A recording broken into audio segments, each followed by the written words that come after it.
The moment Tayo Akinola was thrown out of the billionaire's mansion, the sound of laughter echoed louder than her cries. Dressed in a faded maid's uniform, she stood barefoot beneath the blazing Lagos sun while Moreniki Balogan pointed toward the gate and declared that a girl born to serve would never belong among the rich.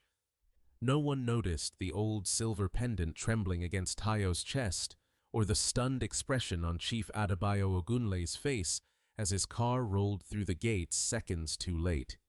One forgotten secret from 25 years ago was about to shatter a powerful empire. But how could the maid everyone despised be the daughter a billionaire had mourned for half his life? Before we begin, tell us where you're watching from and what time it is in your country. We'd love to know who's joining this journey with us today. And if you enjoy emotional stories filled with hope, justice, and unforgettable twists, don't forget to subscribe so you won't miss our next story. Morning sunlight spilled across the skyline of Lagos, painting glass towers in shades of gold, while thousands of people hurried through another demanding day. Luxury cars glided past crowded buses. Street vendors called out to customers from colorful roadside stalls. Construction workers wiped sweat from their brows before the heat reached its peak. The city never truly rested. It was a place where unimaginable wealth and desperate poverty shared the same streets, but rarely crossed paths. Standing above much of that world was Ogunlie Holdings. The company had grown from a small transportation business into one of Nigeria's largest investment groups with interests in banking, shipping, real estate, agriculture, and renewable energy. Its founder, Chief Adebayo Ogunlie, had become one of Africa's most respected businessmen, not only because of his fortune, but because of his reputation for discipline and integrity. People admired him for his success. Few knew how lonely he really was. 25 years earlier, tragedy had shattered his family. His beloved wife Abisola had died after a terrible accident that also separated them from their little daughter. Despite years of searching, investigators never found the child. The police eventually declared the girl dead. Everyone accepted that conclusion. Everyone except Adebayo. He never removed the framed family photograph from his private study. Every morning before leaving for work, he paused for a few seconds in front of it. His wife smiled brightly in the picture while holding the tiny hand of a laughing little girl. Some mornings he whispered softly, "I hope you found peace, wherever you are." Then he forced himself back into the life of a billionaire. The mansion where he lived overlooked the Atlantic Ocean on the exclusive Victoria Island waterfront. White marble columns lined the entrance. Palm trees swayed gently in the ocean breeze. Luxury vehicles filled the circular driveway, and dozens of employees worked quietly to keep every detail perfect. Yet, despite its beauty, the mansion no longer felt like a home. It felt like a carefully decorated building, hiding years of silence. Over the past 3 years, another woman had slowly taken control of nearly everything inside it. Morenike Balogan was beautiful, fashionable, and extraordinarily ambitious. She had met Adebayo during a charity gala, where her confidence and elegance immediately attracted attention. Although they were never married, she gradually became his constant companion. Soon she was choosing the household staff, approving renovations, hosting expensive parties, giving orders as though she already owned the estate. The servants obeyed her because refusing her instructions usually meant losing their jobs. Everyone understood one simple rule: never question Madame Morenike. Among the newest household employees was a quiet 24-year-old maid named Tayo Akinola. Unlike many servants, Tayo rarely spoke unless someone addressed her directly. She arrived before sunrise each morning. She swept the terraces, watered the gardens, prepared guest rooms, helped the elderly cook carry heavy supplies. She completed every assignment without complaint. Even when others received praise for work she had done, she simply smiled politely and continued working. Many servants wondered how someone so gentle had endured such hardship. Very few knew anything about her past. Tayo had grown up in a modest orphanage on the outskirts of Ibadan. The orphanage director often admitted that nobody knew exactly where she had come from. She had been found as a small child outside a rural clinic, wrapped inside an old blanket. There had been no letter, no birth certificate, no family name. Only one possession remained with her, a delicate silver pendant engraved with a tiny flower. The orphanage had kept it carefully until Tayo was old enough to wear it herself. Whenever life became difficult, she touched the pendant and wondered whether someone somewhere had once loved her enough to leave her with that small treasure. She had never stopped hoping. Even hope, however, could not pay rent. After leaving the orphanage at 18, she worked wherever she could. Restaurants, cleaning services, laundry shops, market stalls. Each job disappeared almost as quickly as it came. When she heard that Ogunle Mansion needed another maid, she traveled to Lagos with only a small travel bag and enough money to survive for 1 week. Finding steady employment there felt like a miracle. She promised herself she would never waste the opportunity. Inside the mansion kitchen, the older housekeeper, Mama Saad, often watched Tayo with quiet admiration. "You work too hard, my child," the elderly woman said one afternoon while kneading bread dough. Tayo smiled gently. "I've learned that hard work is something nobody can steal." Mama Said sighed. "I wish kindness alone protected people." Before Tayo could answer, sharp footsteps echoed across the polished floor. Every servant immediately straightened. Morenike entered, wearing an elegant cream-colored designer dress and expensive jewelry that sparkled beneath the morning light. Her eyes scanned the room, then settled on Tayo. "You," she said coldly. Tayo stepped forward respectfully. "Yes, madam." "Did you arrange the flowers in the west sitting room?" "Yes, madam." "They're unacceptable."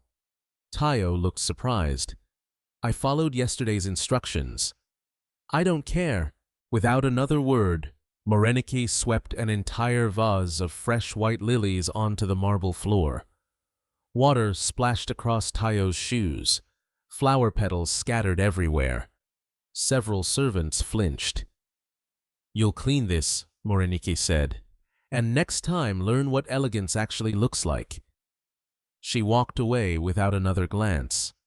The kitchen remained silent.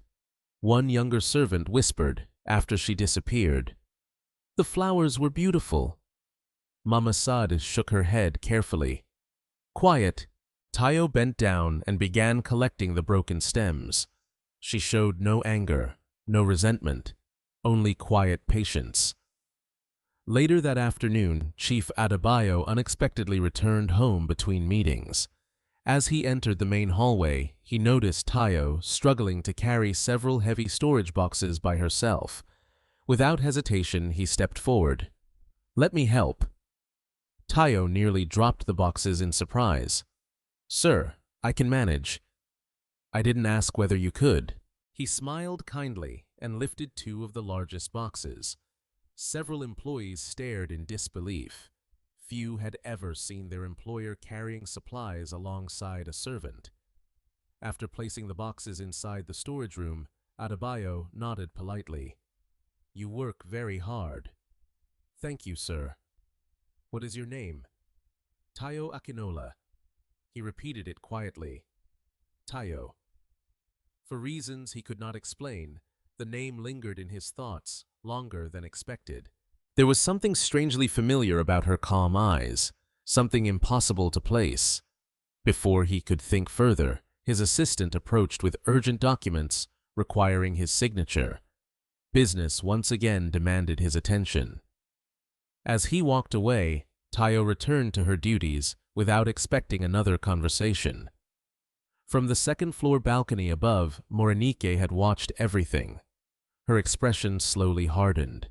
She had never seen Adebayo personally help any servant, not once.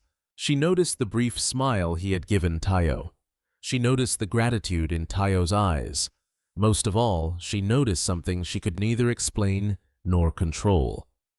For the first time since entering the mansion, someone else had quietly captured Adebayo's attention. Moreniki's fingers tightened around the balcony railing. A dangerous thought formed inside her mind. Tayo Akinola was no longer just another maid. She was becoming a problem, and problems Morenike believed had to disappear before they became impossible to control. The following morning began long before sunrise, while the mansion still slept beneath a blanket of silence. Tayo Akinola was already walking through the polished corridors with a bucket of warm water and fresh linen. She preferred working before everyone else woke. The quiet gave her peace. It reminded her of the orphanage garden, where she used to sweep fallen leaves before the younger children opened their sleepy eyes. She had always believed that no task was too small when it was done with sincerity.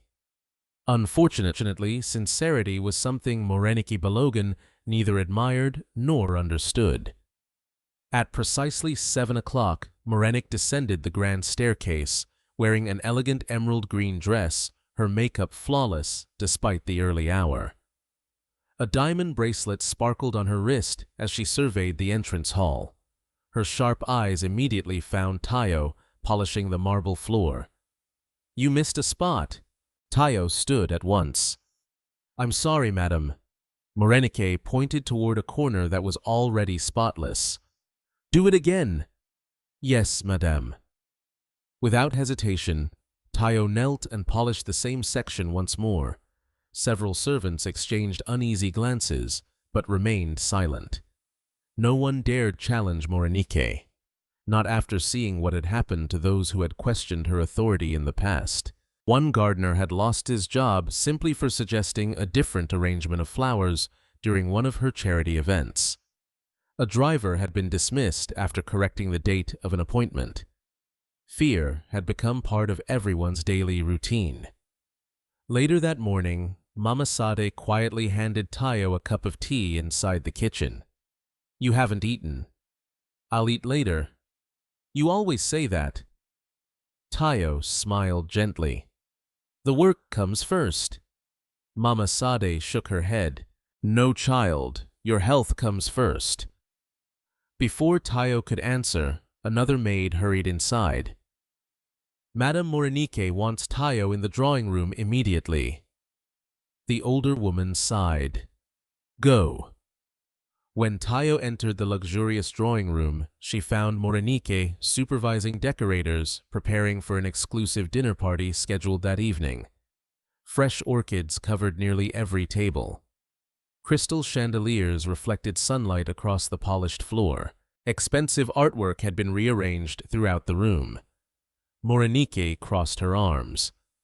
"I have a special assignment for you." "Yes, madame." "I want every silver ornament in this room polished before noon." Tayo looked around. There were dozens. "I'll begin immediately." "Oh, and after that you'll clean every upstairs window." She nodded. "And after that," Morenike continued calmly, "you'll reorganize the storage rooms." One servant looked at another in disbelief. The workload normally required 3 employees working together for an entire day. Tayo simply answered, "Yes, madam." For the next several hours she worked without stopping. Her hands became sore from polishing silver. Sweat gathered along her forehead despite the cool air conditioning. Still, she never complained. Around midday, Chief Adebayo unexpectedly returned home to retrieve important documents before an afternoon board meeting. As he entered the drawing room, he noticed Tayo standing on a ladder, carefully cleaning a tall window. Nearby, 2 younger maids stood chatting quietly. He frowned. Why is she working alone? The women hesitated.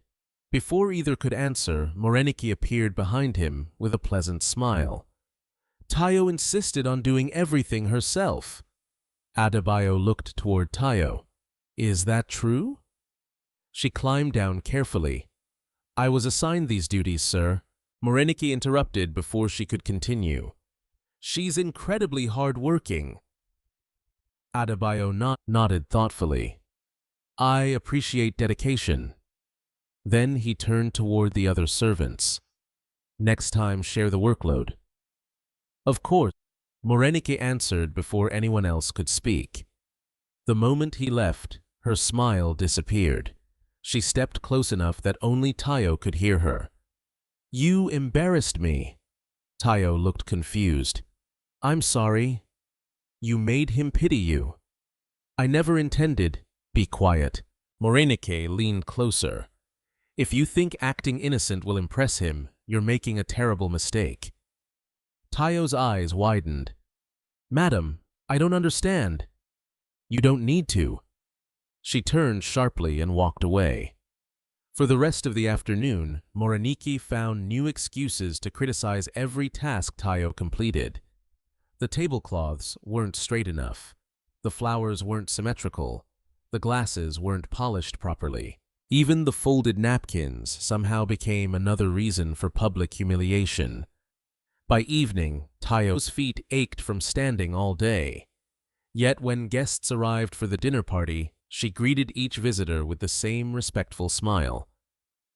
Among the guests were government officials, business executives, foreign investors, and charitable foundation directors. Chief Adebayo welcomed everyone personally. Despite his wealth, he remained humble. He thanked every employee who helped organize the evening. When he passed through the dining hall, he noticed an elderly guest struggling to walk after losing her balance. Before any servant reacted, Tayo hurried forward. Please allow me. She gently supported the woman's arm and guided her safely to her seat. The elderly guest smiled warmly. Thank you, my dear. It was my pleasure. Chief Adebayo observed the interaction from across the room. There had been no hesitation, no attempt to attract attention, just simple kindness. He found himself smiling. Again. From the opposite side of the room, Morenike noticed. Jealousy twisted inside her chest. Throughout the evening, she watched every conversation involving Tayo. Whenever guests complimented the excellent service, she interrupted to remind everyone that she had personally organized the entire event. Whenever someone thanked Tayo, Morenike immediately assigned her another task. Carry more trays, refill more glasses, clear another table. The harder Tayo worked, the more invisible Morenike wanted her to become.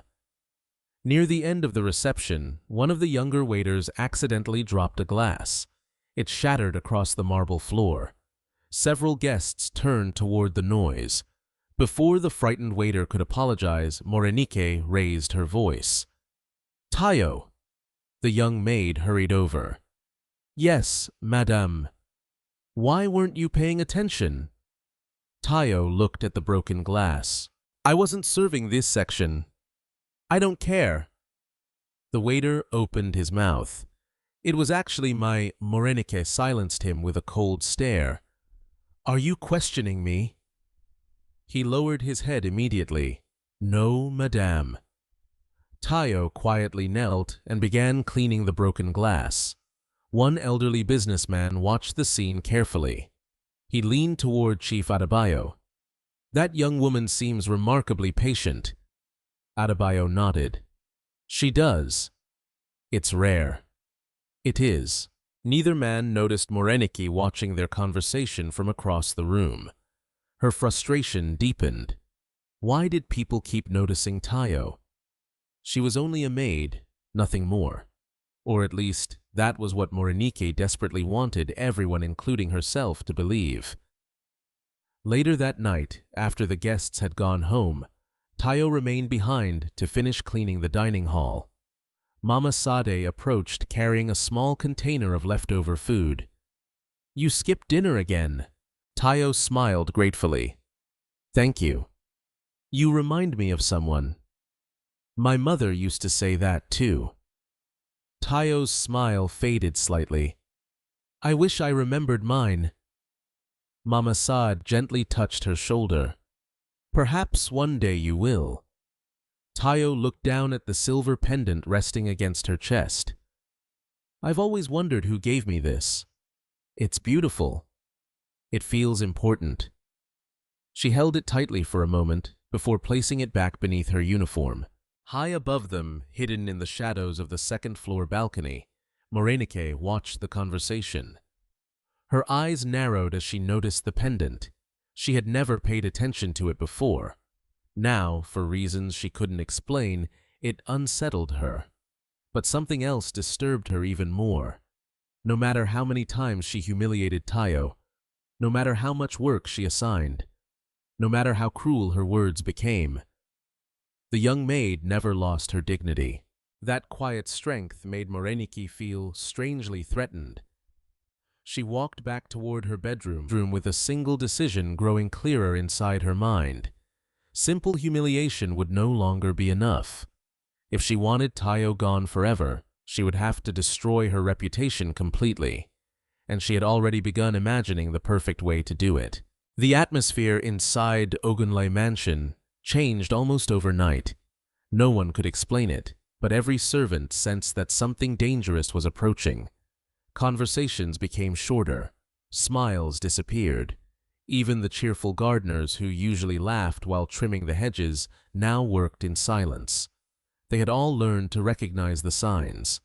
Whenever Madame Morenike became unusually calm, someone always suffered. Unfortunately, that someone was almost always Tayo. Before dawn the next morning, Tayo reported to the laundry room as usual. She carefully sorted dozens of freshly pressed garments according to the labels stitched inside each piece. Organization had become second nature to her after years of cleaning hotels and restaurants. As she folded the final stack of towels, the head butler, Mr. Femi, entered, carrying a clipboard. "Tayo." She looked up immediately. "Yes, sir." "Madame Morenike wants you to clean the family wing today." She nodded. "I'll begin right away." Mr. Femi hesitated. "The private family rooms." Tayo understood the importance immediately. Only a handful of trusted employees were ever permitted inside that section of the mansion. It contained Chief Adebayo's private study, his late wife's sitting room, and several rooms that had remained untouched for years. "I'll be careful." "I know you will." He lowered his voice. "Just don't give Madame any reason to complain today." Tayo smiled politely. "I never try to." She gathered her cleaning supplies and quietly climbed the grand staircase. The family wing felt different from the rest of the mansion. The expensive decorations remained immaculate, yet the hallway carried an unmistakable sadness. Portraits of previous generations lined the walls. Fresh flowers stood beneath every painting. Everything reflected wealth. Nothing reflected happiness. When Tayo entered the late Mrs. Abisola Ogunleye's sitting room, she paused respectfully. The room had been preserved almost exactly as its owner had left it. Elegant furniture. Books arranged neatly on shelves. Family photographs displayed beside the fireplace. Dust covered almost nothing. Someone clearly maintained the room with great care. Tayo worked slowly, making sure every object remained exactly where it belonged. While dusting one bookshelf, her attention briefly rested on a framed family photograph. A smiling woman, a handsome younger Adebayo. Between them stood a little girl with bright eyes and curly hair. Tayo smiled softly. They looked happy. For reasons she couldn't explain, looking at the child filled her heart with unexpected sadness. She quickly returned to work. Outside the partially open door, another pair of eyes watched silently. Morenike. She had followed Tayo upstairs without making a sound. When she saw the young maid pause before the family photograph, irritation burned inside her. Why did this girl always seem comfortable in places where she didn't belong? An idea suddenly formed. Cold, calculated, cruel. She quietly walked toward Adebayo's private study. Inside stood an antique wooden display cabinet containing one of the Ogunlai family's most treasured possessions, a diamond and emerald brooch that had belonged to Adebayo's grandmother. The heirloom had been passed down through generations and was considered priceless. Using a duplicate key she secretly possessed, Morenike unlocked the cabinet. She carefully removed the velvet jewelry box. Then she smiled. This will end today. A few minutes later, she slipped into the housekeeping storage room where Tayo had left her cleaning basket. Looking around to ensure nobody was watching, Morenike quietly placed the velvet box beneath a folded towel. She closed the basket, straightened the towels, then calmly walked away. By lunchtime, everything was ready. The first scream echoed through the mansion. "My grandmother's brooch is gone." The voice belonged to Morenike. Within seconds, servants rushed toward the family wing.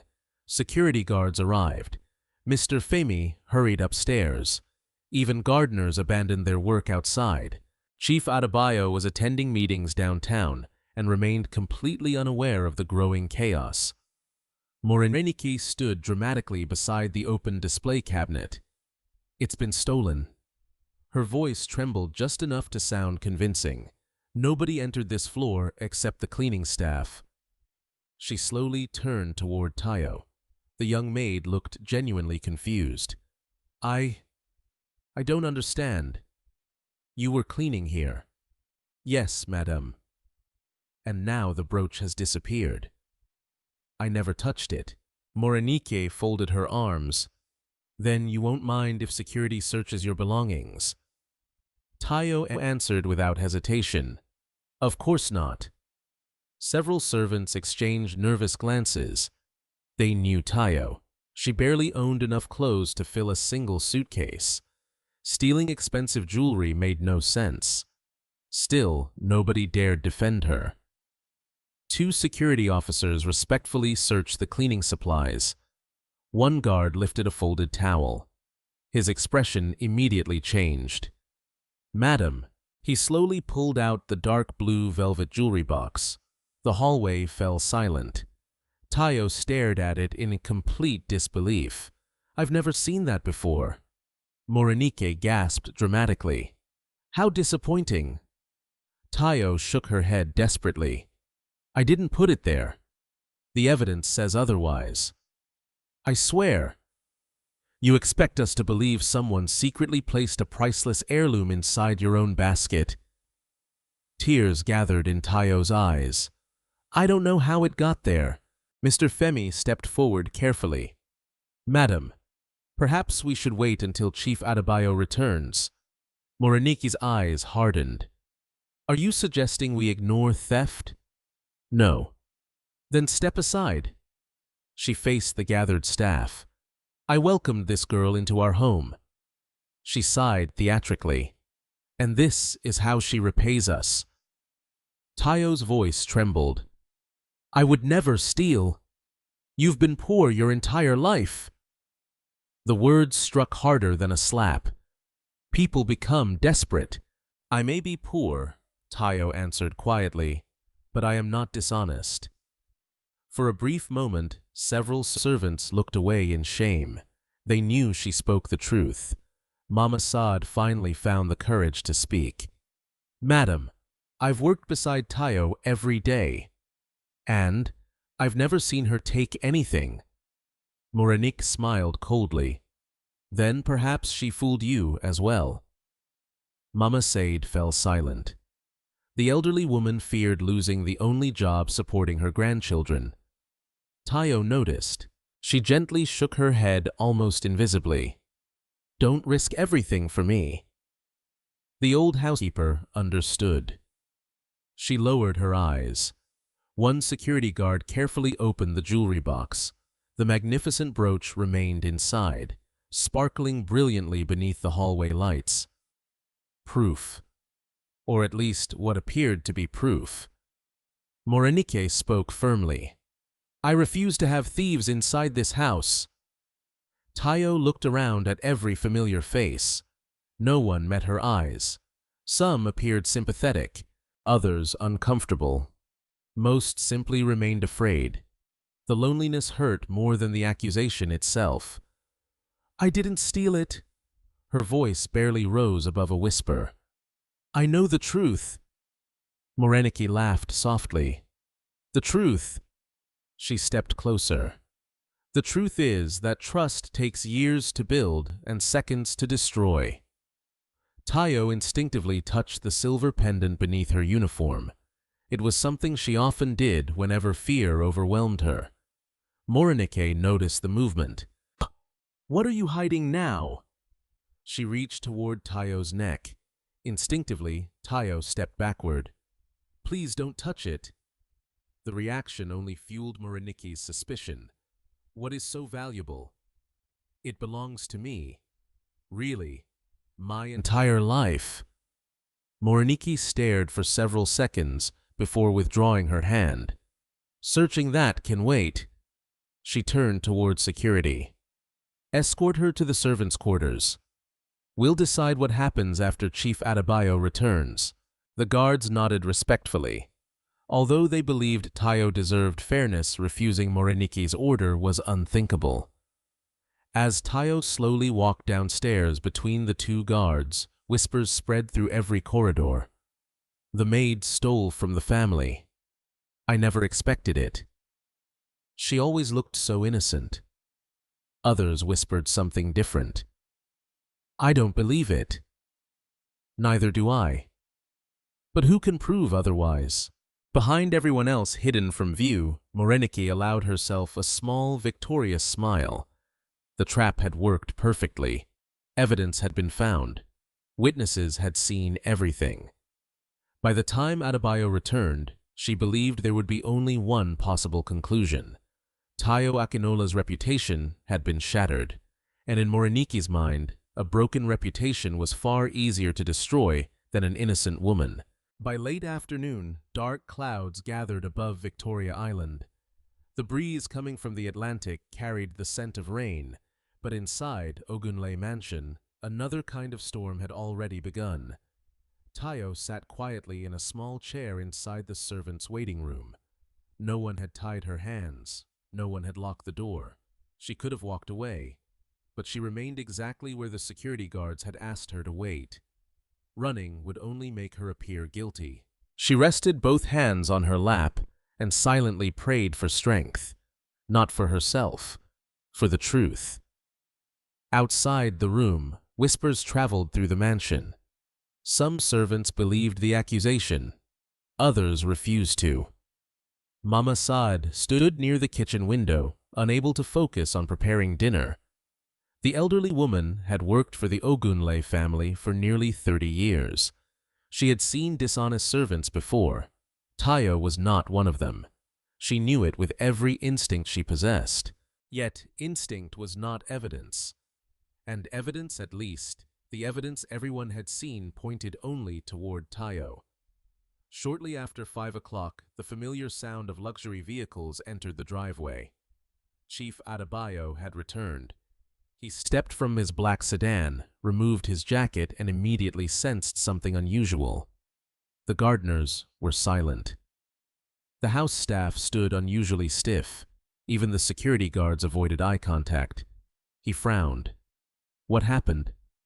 No one answered immediately. Finally, Mr. Femi stepped forward. "Sir, there has been an incident." "What kind of incident?" Before the butler could continue, Morenike appeared at the front entrance, wearing an expression carefully crafted to resemble disappointment. "A terrible one." Adebayo looked from one face to another. "What happened?" She sighed dramatically. "I never imagined we'd be betrayed by someone we trusted." His expression hardened. "Speak clearly." "The family brooch was stolen." He froze. "My grandmother's brooch." "Yes. And?" "It was found inside Tayo's cleaning basket." Silence followed. Adebayo looked genuinely shocked. "Tayo?" "Unfortunately." "Where is she?" "In the servants' waiting room." Without another word, Adebayo walked quickly through the hallway. Morenike followed several steps behind, confident that everything was proceeding exactly as planned. Inside the waiting room, Tayo immediately stood. "Good evening, sir." She looked exhausted. Her eyes were red from holding back tears, yet she still greeted him respectfully. Adebayo dismissed the guards with a quiet gesture. "Leave us." They obeyed. The room became silent. He looked directly at Tayo. "Did you steal the brooch?" She met his eyes without hesitation. "No, sir." "You understand how serious this is?" "Yes." "Then tell me exactly what happened." Tayo carefully described every detail: cleaning the family wing, dusting the sitting room, never entering the study, never touching the cabinet, never seeing the jewelry box before the search. She spoke calmly. She never exaggerated. She never blamed anyone. When she finished, she lowered her eyes. "That is the truth." Adebayo studied her face for several long seconds. Business had taught him many things over the years. One lesson stood above all others. People could control their words. They rarely controlled their eyes. Tayo's eyes showed fear, confusion, pain, but not deception. Still, the evidence existed. He rubbed his forehead slowly. "I don't understand." "Neither do I." Before he could continue, Morenike entered without knocking. "There really isn't much else to discuss." Adebayo turned. "I was questioning her." "And she denied everything." "Naturally." He looked annoyed. "Morenike." She crossed her arms. "The jewelry was literally found in her basket. That proves possession. It proves theft." "Not necessarily." She stared at him in disbelief. "You're defending her. I'm asking questions." "What more questions are needed?" Adebayo remained silent. Something continued troubling him. He simply couldn't reconcile the image of the honest young woman before him with the crime everyone described. Morenike noticed his hesitation. She realized uncertainty was dangerous. She needed to force a decision before doubt had time to grow. Turning toward Tayo, her voice suddenly became louder. "You should admit what you've done." "I can't admit something I didn't do." "You still lie." "I am telling the truth." "The truth?" Morenike laughed sharply. "You came here with nothing." Tayo remained silent. "You own 2 dresses, an old bag, and that ridiculous necklace." Still no answer. "You saw wealth every day." She stepped closer. "You became greedy." Tayo quietly shook her head. "I have never wanted what belongs to someone else." Several servants had quietly gathered outside the partially open door. No one spoke. Everyone listened. Morenike noticed the audience. Her performance became even more dramatic. "You should be grateful." She pointed toward the hallway. "Instead of sleeping on the streets, you were given food." She pointed toward the ceiling. "You lived inside a mansion." She pointed toward Tayo. "And you repaid kindness with betrayal." Tayo's voice trembled slightly. "I appreciated every opportunity." Apparently not enough. Mama Sade could no longer remain silent. She stepped into the doorway. "Sir." Adebayo looked up. "What is it?" The elderly woman folded her hands nervously. "I've worked beside Tayo every day." "I know. I cannot believe she stole anything." Morenike spun around. "So now everyone becomes a detective." Mama Sade lowered her eyes. "I'm only telling the truth as I know it. The facts say otherwise. So, the facts show where the box was found." "Exactly. They don't show who placed it there." The room fell silent. Even Morenike seemed briefly surprised. Adebayo slowly turned toward her. "That's a fair observation." For the first time that afternoon, uncertainty spread across Morenike's face. She quickly recovered. "So now we're inventing conspiracies." No, Adebayo answered calmly. We're avoiding assumptions. He looked toward Tayo again. If you're innocent, she answered immediately. I am. Then someone wanted you blamed. I don't know why anyone would. Moreniki interrupted. Because that's easier to believe than theft. Adebayo sighed deeply. This isn't helping. He walked toward the window overlooking the front gardens. Rain had finally begun falling. Heavy drops struck the stone pathways below. For several moments, he remained silent. Then he spoke without turning around. I've spent my entire career making difficult decisions. Nobody interrupted. When evidence and instinct disagree, he paused. I trust evidence. Tayo quietly closed her eyes. She had expected those words. Even so, hearing them still hurt. Adebayo turned back toward her. I'm sorry. His voice sounded sincere.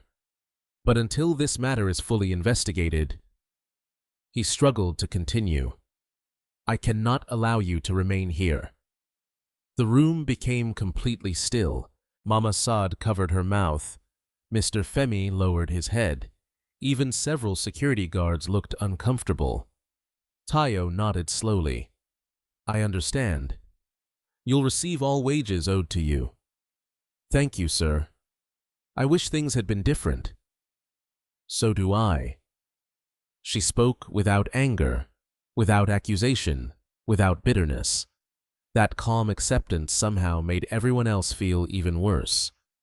Moreniki, however, felt only satisfaction. At last, it was over. She walked toward the front entrance. Bring her belongings. 2 guards carried Tayo's small travel bag. Everything she owned fit inside it. 1 faded sweater, 2 dresses, a pair of worn shoes, a family Bible given by the orphanage. Nothing else. The rain intensified as they reached the enormous front gate. Several domestic workers stood beneath the covered entrance watching silently. No one dared approach. No one dared comfort her. Moreniki stopped just outside the doorway. Her voice echoed across the courtyard. You are dismissed. Tayo picked up her travel bag. She looked once toward the mansion. Not with hatred, not with resentment, only sadness. Then she bowed respectfully toward Chief Adebayo. Thank you for employing me. Those simple words struck him harder than any accusation. Before he could answer, Moreniki pointed toward the street. Leave. Without another word, Tayo stepped beyond the gates. Rain soaked her uniform within seconds. She never looked back again. At that exact moment, hidden beneath her rain-soaked collar, the old silver pendant slipped into view. Chief Adebayo's eyes followed the tiny piece of jewelry for only a brief second before she disappeared into the rain. A strange feeling settled deep inside his heart. He had seen that pendant before, somewhere, long ago.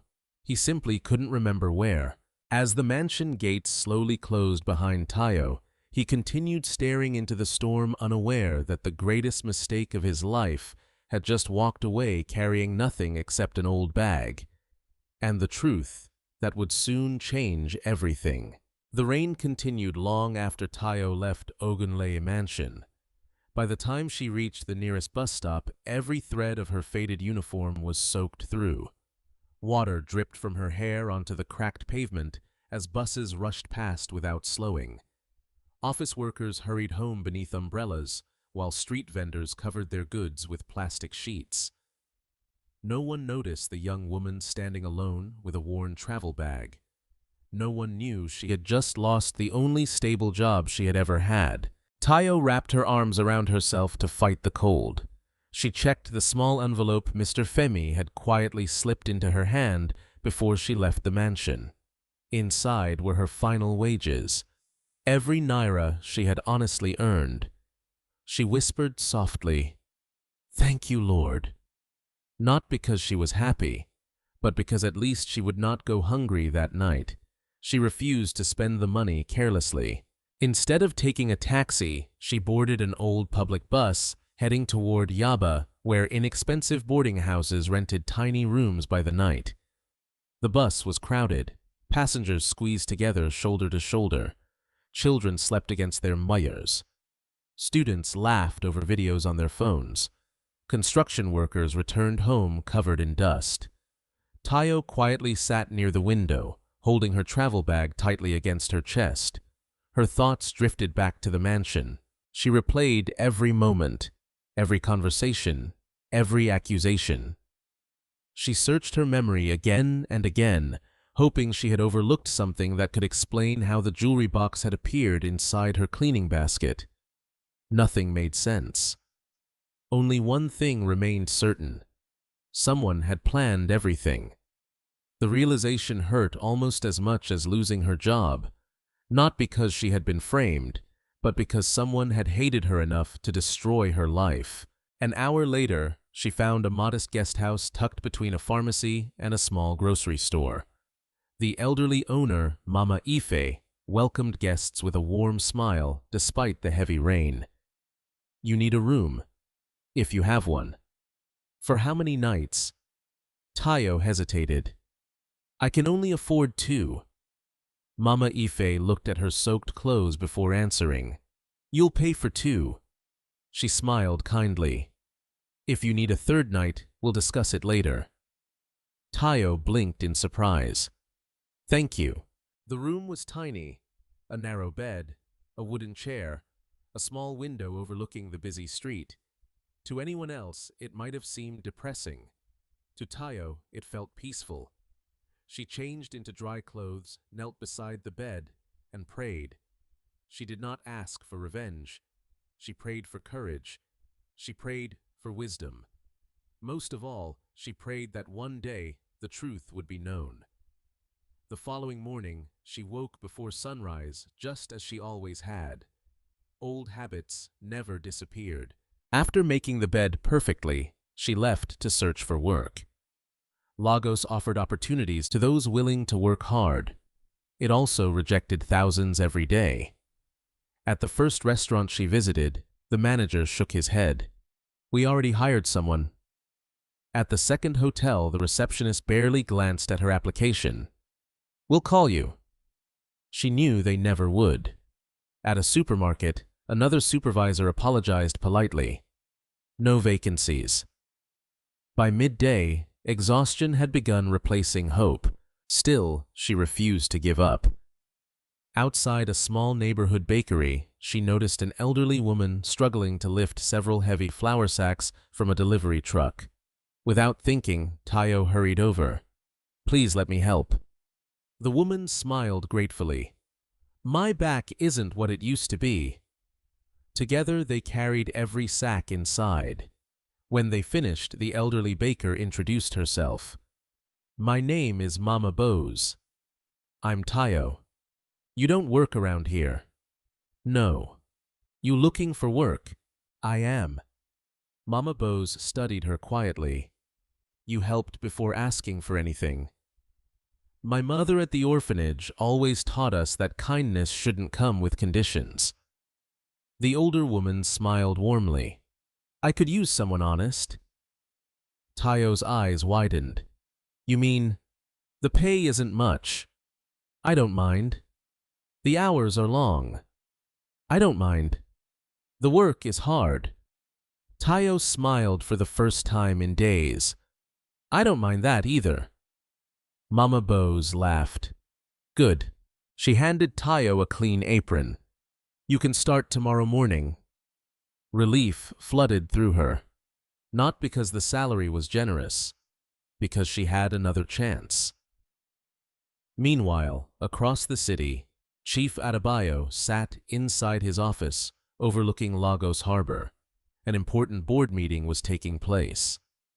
Executives discussed investment forecasts, shipping contracts, international expansion. PowerPoint presentations filled enormous screens. Normally, Adebayo dominated every discussion. Today, he barely heard a word. His thoughts kept returning to Tayo.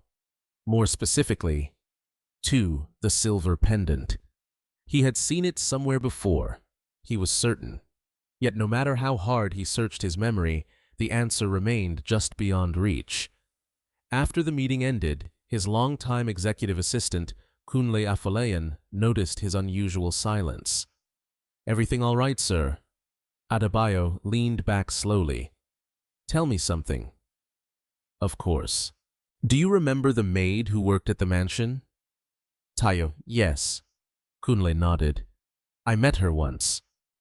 "What did you think of her?" The assistant looked surprised by the question. "She seemed respectful." "Anything else?" "Very honest." Adebayo stared out the window. "That's exactly what troubles me." Kunle waited. "I've spent decades judging people." "You have." "I usually know when someone is lying." "And I didn't believe she was." Silence filled the office. Finally, Kunle spoke carefully. "The jewelry was found in her basket." "I know. But you still have doubts." "I do." Kunle considered his next words. Then perhaps the investigation ended too quickly. Those words echoed inside Adebayo's mind. Too quickly. He picked up the internal telephone. "Connect me to the head of mansion security." Within seconds, the call began. The chief security officer answered immediately. "Good afternoon, sir. I have a few questions." "Yes, sir." "Who searched Tayo's belongings?" "My officers." "Was anyone else present before the search?" The officer paused. "Madame Morenike." Adebayo wrote something down. "Who first suggested searching the basket?" "Madame did." "I see. And—" The officer hesitated. "Speak freely." "Tayo never resisted." "Never." "No, sir. She actually volunteered." Adebayo thanked him and ended the call. The doubts inside him grew stronger. Across town, Morenike was shopping at one of Lagos's most exclusive luxury boutiques. She smiled as sales assistants displayed designer handbags worth more than many families earned in a year. For the first time in weeks, she felt relaxed. Tayo was gone. The mansion belonged entirely to her again. Or so she believed. Her phone vibrated. "Chief Adebayo." She answered immediately. "Hello, darling." His voice sounded calm. "When you return home this evening?" "Yes. I'd like to discuss what happened with Tayo." Her smile faded slightly. "I thought that matter was settled." "I don't." A brief silence followed. "What do you mean?" "I've decided to reopen the investigation." The color slowly drained from Morenike's face. She forced herself to remain calm. "Is that really necessary?" "Yes." "I'll see you tonight." The call ended. For several seconds, she remained frozen in the middle of the boutique. Customers continued shopping around her. Music played softly overhead. None of it mattered. Only one thought raced through her mind. If Adebayo kept asking questions, someone might eventually discover answers. And if that happened, everything she had worked for could disappear. Far away, completely unaware of the growing investigation, Tayo stood behind the small neighborhood bakery's counter, helping an elderly customer carry fresh bread to his bicycle. The old man smiled. "God bless you, my daughter." Tayo smiled back. "And may he bless you too." She still believed kindness mattered. She had no idea that at that very moment, the first cracks were beginning to appear in the lie that had stolen everything from her. 3 days passed and life settled into a new rhythm for Tayo. Every morning before dawn, the narrow streets outside Mama Bose's bakery filled with the comforting aroma of freshly baked bread. By 5 o'clock, Tayo was already kneading dough beside the elderly baker, her sleeves rolled above her elbows, flour dusting her hands and cheeks. The work was demanding. But unlike the mansion, no one insulted her. No one watched her with suspicion. Mama Bose corrected mistakes with patience instead of humiliation. If the dough is rushed, she often said, the bread loses its heart. Tayo smiled every time she heard those words. They sound like they're about people. They are. Mama Bose chuckled. Good bread and good people both need time. Although the bakery earned only modest profits, customers loved the warmth inside. School children stopped by before class. Taxi drivers grabbed breakfast on their morning routes. Office workers lined up for fresh rolls before catching buses downtown. Within only a few days, many regular customers had begun asking specifically for the smiling young baker. Tayo greeted every visitor with genuine kindness. She remembered names. She carried groceries for elderly customers. She quietly slipped an extra bread roll into the bags of hungry children whenever Mama Bose nodded her approval. Kindness came naturally to her. Meanwhile, at unknowingly mansion, kindness had become difficult to find. Chief Adebayo could no longer ignore the questions troubling his mind. Every detail surrounding the theft seemed strangely incomplete. He sat alone in his private study late one evening reviewing the written security reports. Time after time he noticed the same pattern. Every important decision during the incident had been directed by Morenike. She insisted on searching Tayo's basket. She declared Tayo guilty before questioning her. She demanded immediate dismissal. None of it proved wrongdoing. Yet something felt wrong. A soft knock interrupted his thoughts. "Come in." Mr. Femi entered carrying a tray with tea. "You've been working late every night, sir." Adebayo accepted the cup. "Sit down." The butler looked surprised. "Sir, I need your honest opinion." Mr. Femi carefully sat across from him. "You've managed this household for nearly 20 years. "Yes, sir." "You know every servant." "I try to." "What did you think of Tayo?" The older man hesitated. "I respected her." "Why, she never complained." "Anything else?" "She often finished other people's work without asking for credit." Adebayo remained silent. Mr. Femi continued. "When one of the gardeners became ill last month, she secretly completed his duties after finishing her own. I never heard about that. She asked us not to tell you." "Why?" "She didn't want recognition." The billionaire slowly looked down at his tea. Everything he learned painted the same picture. Not of a thief, but of someone unusually honest. "Did you ever see her behaving suspiciously?" "Never." "Did anyone?" "No, sir." Adebayo leaned back. "Then why did no one defend her?" Mr. Femi lowered his eyes. "Because everyone feared Madame Morenike." The room became very quiet. Across the city, another elderly woman was quietly preparing to revisit memories she had tried to forget. Mama Yetunde Alabi lived alone in a modest house on the outskirts of Lagos. At 72, her hands trembled slightly from age, but her memory remained remarkably sharp. For nearly 15 years, she had worked as nanny to Chief Adebayo's little daughter, before tragedy tore the family apart. After the disappearance of the child and the death of Mrs. Abisola, the household had changed forever. Unable to bear the heartbreak, Mama Yetunde eventually retired. Some memories never left her, especially one. The little silver pendant. She remembered fastening it around the little girl's neck on her 4th birthday. Mrs. Abisola had specially commissioned it from a local jeweler. Inside the pendant, hidden beneath its decorative flower, was a tiny engraved letter. Only family members knew it existed. That afternoon, Mama Yetunde visited the neighborhood bakery after hearing neighbors praise the fresh bread. She slowly entered, carrying a walking stick. Tayo immediately smiled. "Welcome, Mama." "My knees move slower than my appetite." Both women laughed. "Please sit." "I'll bring your bread." As Tayo placed a basket on the table, the silver pendant slipped from beneath her apron. Mama Yatunde froze. Her breathing stopped. The pendant swung gently against Tayo's chest. Impossible. No. It couldn't be. Her eyes widened. That necklace. Tayo looked down. Oh.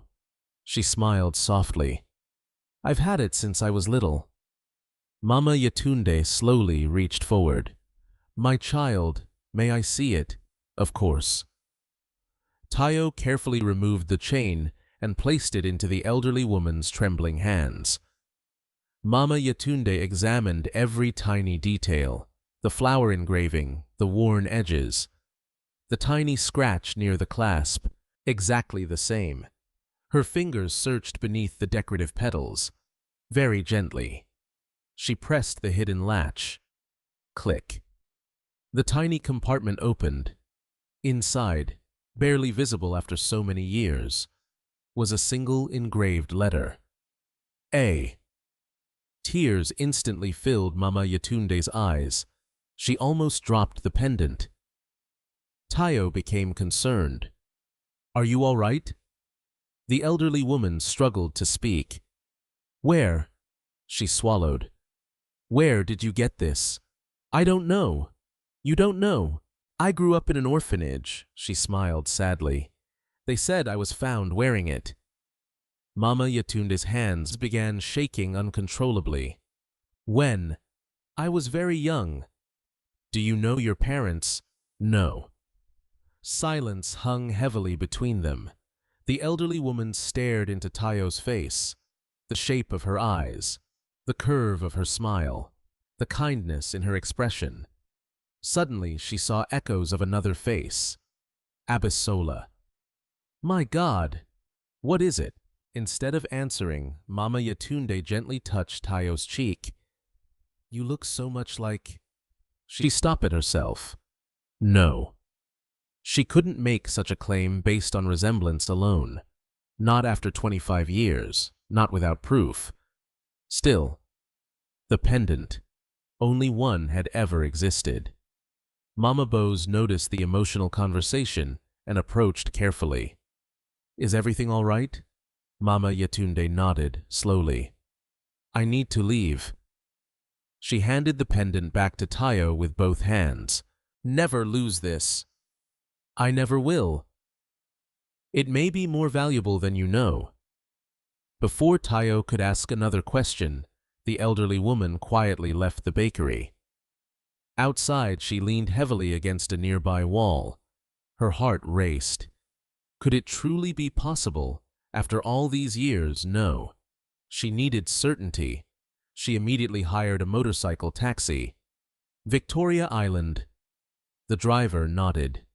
Half an hour later, she stood nervously outside Unknowingly mansion. The security guards recognized her immediately. Mama Yatunde. I need to see Chief Adebayo. It's important. Within minutes, Adebayo himself walked into the reception hall. His face brightened with surprise. Mama Yatunde. She smiled weakly. It's been too long. He warmly embraced her. What brings you here? The elderly woman looked directly into his eyes. I've seen something. What happened? She took a deep breath. I met a young woman today. He waited patiently. She was wearing… Her voice almost broke. Your daughter's pendant. The room fell completely silent. For several long seconds, Chief Adebayo simply stared at her. He wanted to speak. He wanted to dismiss the idea as impossible. But he couldn't. Because the moment Mama Yatunde mentioned the pendant, he finally remembered exactly where he had seen it before.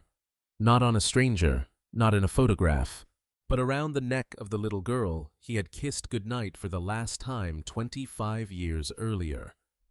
His heartbeat quickened. If Mama Yatunde was right, then Tayo was far more than an innocent maid. She might be the miracle he had spent half his life praying for. Chief Adebayo Ogunleye did not sleep that night. Long after the mansion had fallen silent, He remained alone in his study, with the silver-framed photograph of his late wife resting on his desk. Beside it lay an old leather folder containing newspaper clippings, police reports, and faded photographs from 25 years earlier.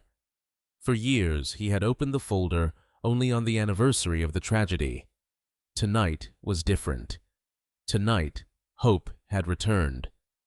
Hope frightened him, because hope had disappointed him before. Across the desk sat Mama Yetunde, patiently waiting while he slowly turned each yellowed page. Neither of them spoke for several minutes. Finally, Adebayo broke the silence. "You are certain?" The elderly woman answered without hesitation. "I am certain about the pendant." "And the girl?" She lowered her eyes. "I cannot swear she is your daughter." Adebayo nodded. But I have never seen another pendant like that one." She pointed toward an old family photograph inside the folder. "Madame Abisola ordered it from a jeweler in Ibadan. I remember. There were never two." Adebayo closed his eyes. His memories came rushing back. The day Abisola had presented the necklace to their little daughter. The child laughing as she insisted on wearing it even while sleeping. The tiny engraved letter hidden inside. A. The first letter of Abisola's name. His wife had once whispered, "If she is ever lost, we'll always know this pendant belongs to her." Neither of them had imagined those words would one day become painfully real. Adebayo stood abruptly. "I want every record connected to that accident. I already requested some files years ago. I want everything again. After so many years. Especially after so many years." At sunrise, he arrived at Ogunle Holdings much earlier than usual. His executive assistant, Kunle Afolayan, was surprised to find him already waiting. "Good morning, sir. I need your help." "Anything." "I want you to locate every surviving record connected to my daughter's disappearance." Kunle froze. After all these years, Adebayo had almost stopped talking about the case. What changed? "I may have found a reason to hope." Without asking unnecessary questions, Kunle immediately began making phone calls. By mid-morning, they had arranged appointments with retired police investigators, the Regional Archives Office, and St. Catherine Medical Center, the hospital where the original accident victims had been treated. The search had begun again. Meanwhile, Tayo knew nothing about it. She spent the morning serving customers inside Mama Bose's bakery. Children smiled as she handed them warm meat pies.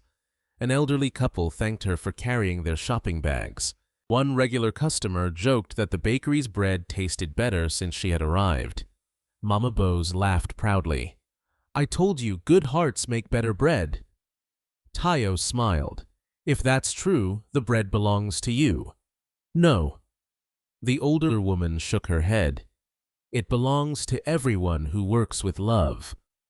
Their peaceful morning contrasted sharply with the tension unfolding elsewhere.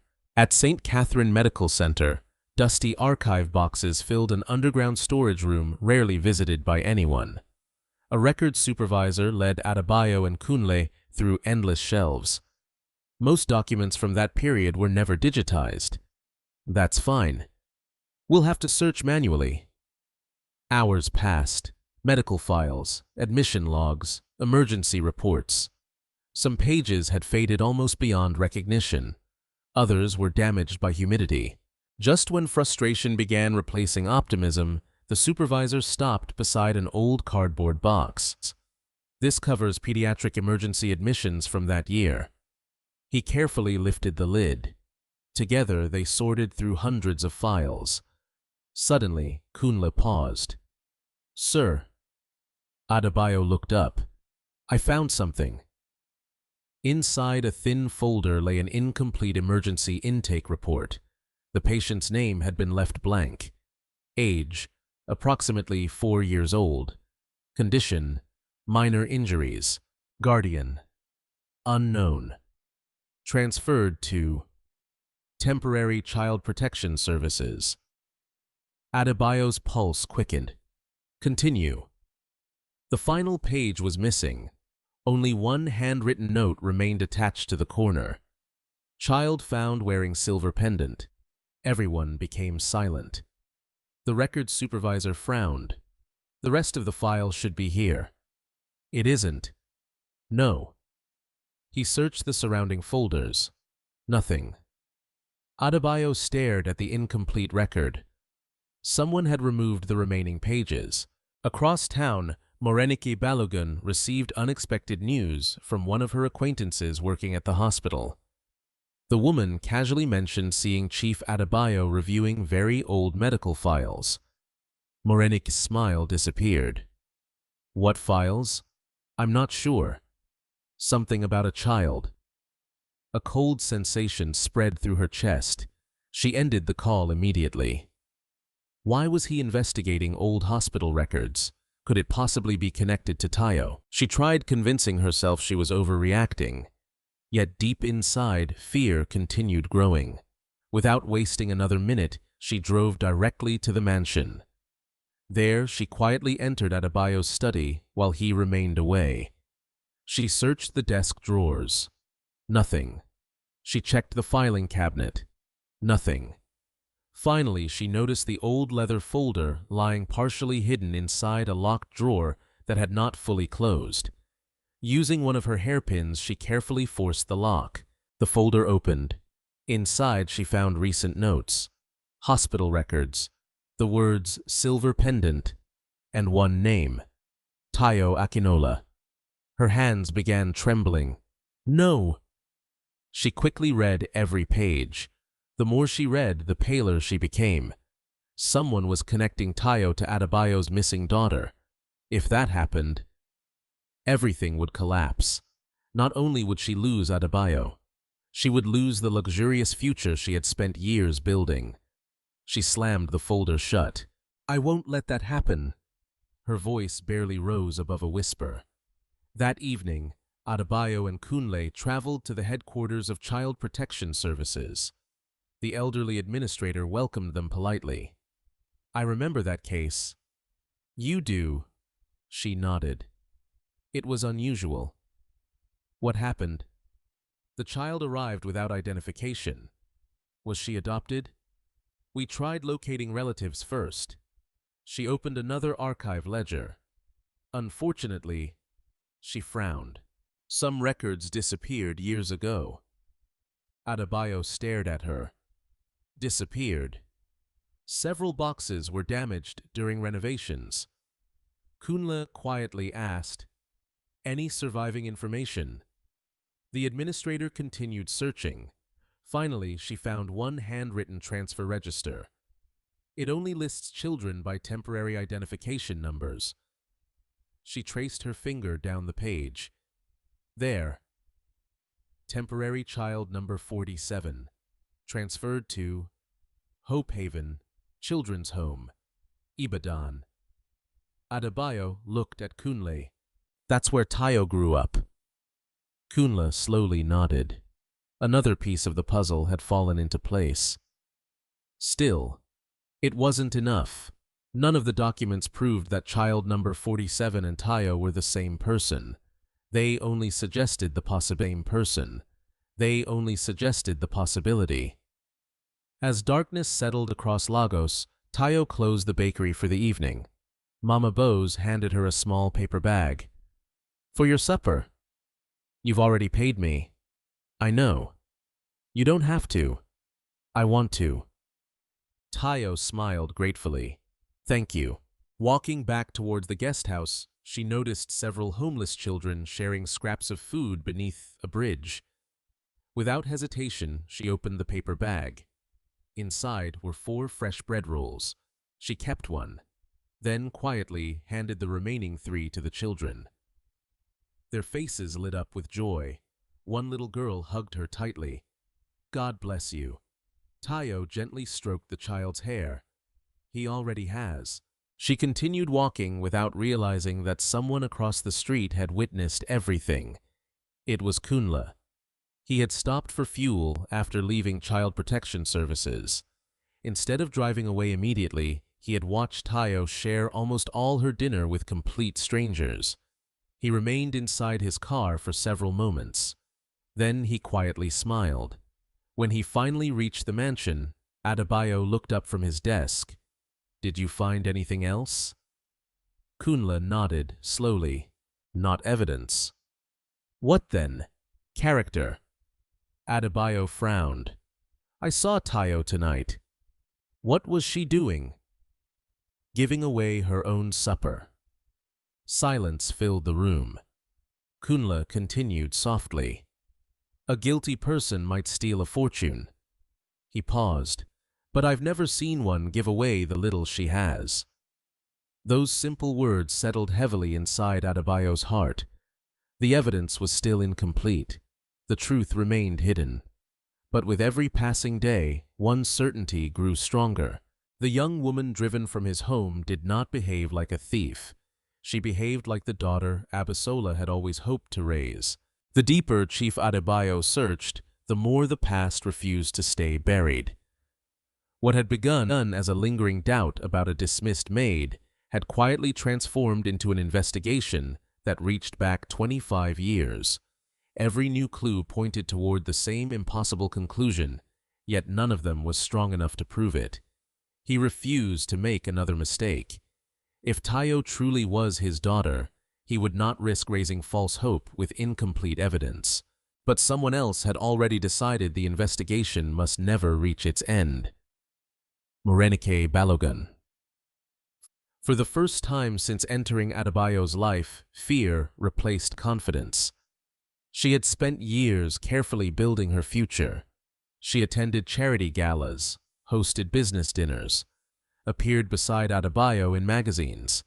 Many people already assumed she would eventually become his wife. She had become accustomed to expensive jewelry, luxury vacations, private jets, and public admiration. Everything she dreamed of now depended on one thing. Tayo must never be connected to the Ogunle family. The following morning, Morenike made several private phone calls before leaving the mansion. Her first destination was a small private investigation agency whose owner had occasionally handled discreet matters for wealthy clients. Inside the office, the investigator greeted her respectfully. "Good morning, madam. I need information." "What kind?" "A young woman named Tayo Akinola." The investigator opened his notebook. "I want everything. Employment, former addresses, friends, anyone she has spoken to recently." He nodded. "Anything else?" Morenike's expression became cold. "If anyone asks questions about her—" She paused. "I want to know immediately." The investigator hesitated. "This sounds sensitive." "It is." She placed a thick envelope on his desk. "I expect complete discretion." He silently accepted the payment. Hours later, another phone call reached an elderly retired hospital clerk named Mr. Akinwale, who had worked at St. Catherine Medical Center decades earlier. Morenike visited him personally that afternoon. The old man welcomed her politely into his modest home. "What can I do for you?" She smiled warmly.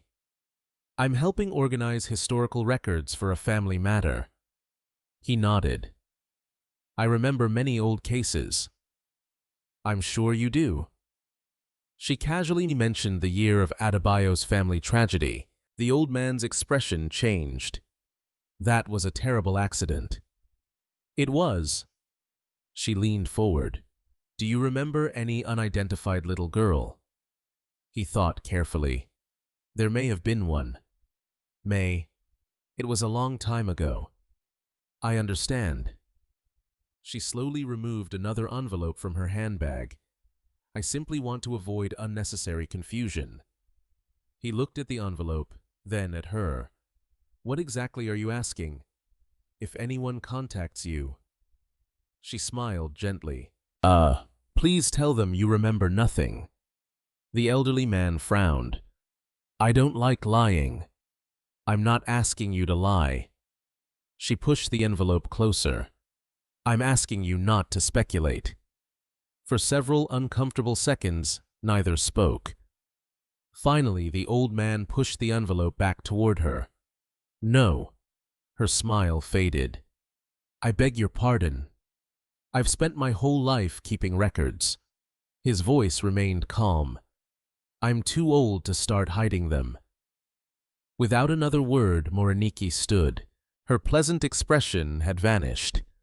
Thank you for your time. She left the house with frustration boiling inside her. Not everyone could be controlled. Meanwhile, Chief Adebayo and Kunle arrived at Hope Haven Children's Home in Ibadan. The orphanage had changed over the years. Fresh paint covered the buildings. A new playground stood where an empty field had once been. Children laughed while chasing one another beneath large mango trees. The sound made Adebayo's heart ache. He imagined the childhood his own daughter had never experienced. The director, Reverend Samuel Adekunle, welcomed them warmly. It's an honor to meet you. Thank you for seeing us. You mentioned a former resident. Yes. Tayo Akinola. The elderly director smiled immediately. I remember Tayo very well. You do. She lived here until adulthood. What kind of child was she? The Reverend laughed softly. The kind every parent hopes for. Adebayo listened carefully. She shared everything, even when she had almost nothing. If another child cried, she comforted them. If someone was hungry, she shared her food. Did she ever cause trouble? Never intentionally. The Reverend became thoughtful.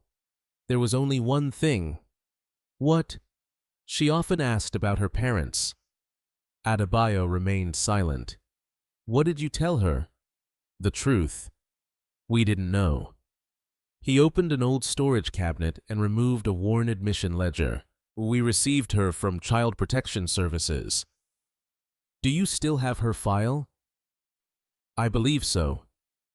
He disappeared into a back office. Several minutes later, he returned carrying a thin brown folder. This is all that survived. Inside were school reports, medical checkups, childhood drawings, a photograph of a smiling little girl standing beside an old mango tree. Adebayo stared at the picture. His breathing slowed. Something about the child's smile reminded him painfully of Abisola. He quickly turned another page. Attached to the inside cover was an inventory of belongings received with the child. Blanket, small shoes, silver pendant. Nothing else. The admission record listed only one identification number.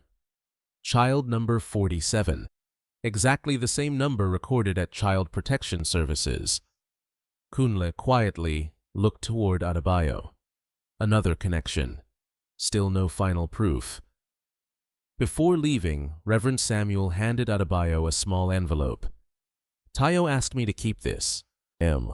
What is it? A letter? For whom? Her parents. Adebayo looked surprised. She wrote it when she was 12. I never had anyone to send it to. His hands trembled slightly as he opened the envelope.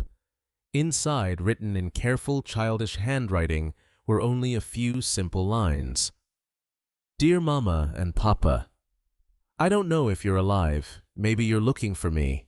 Maybe you forgot me. I just want you to know I'm trying to become a good person.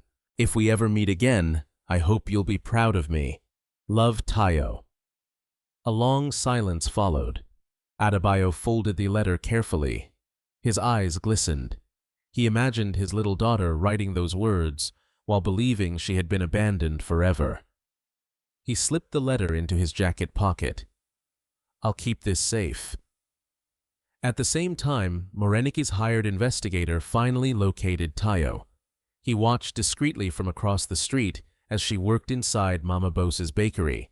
His report reached Moreniki that evening. Location confirmed. Employment confirmed. Lives alone. No known relatives. Morenike felt temporary relief. At least Tayo remained unaware of everything happening around her. That ignorance gave Morenike time, or so she believed. Late that night, as Adebayo reviewed the orphanage records once more, his phone rang. The caller ID displayed an unfamiliar number. He answered. "Chief Unknowingly?" "Speaking. My name is Dr. Ibrahim Lawal.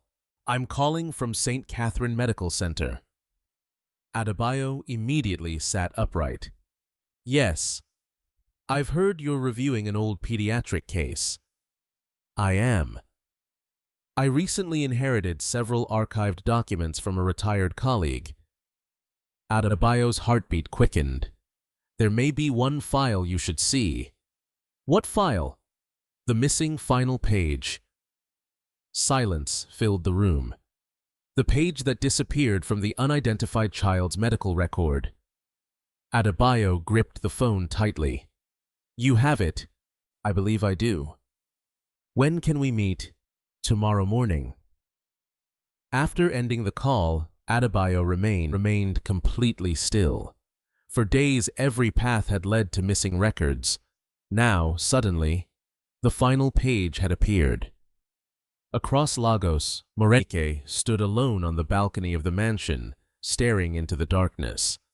She had no idea that the single piece of evidence she feared most had survived all these years, and by the time the sun rose again, the lie she had built so carefully would be closer than ever to collapsing. Chief Adebayo arrived at St. Catherine Medical Center before 8 o'clock the next morning.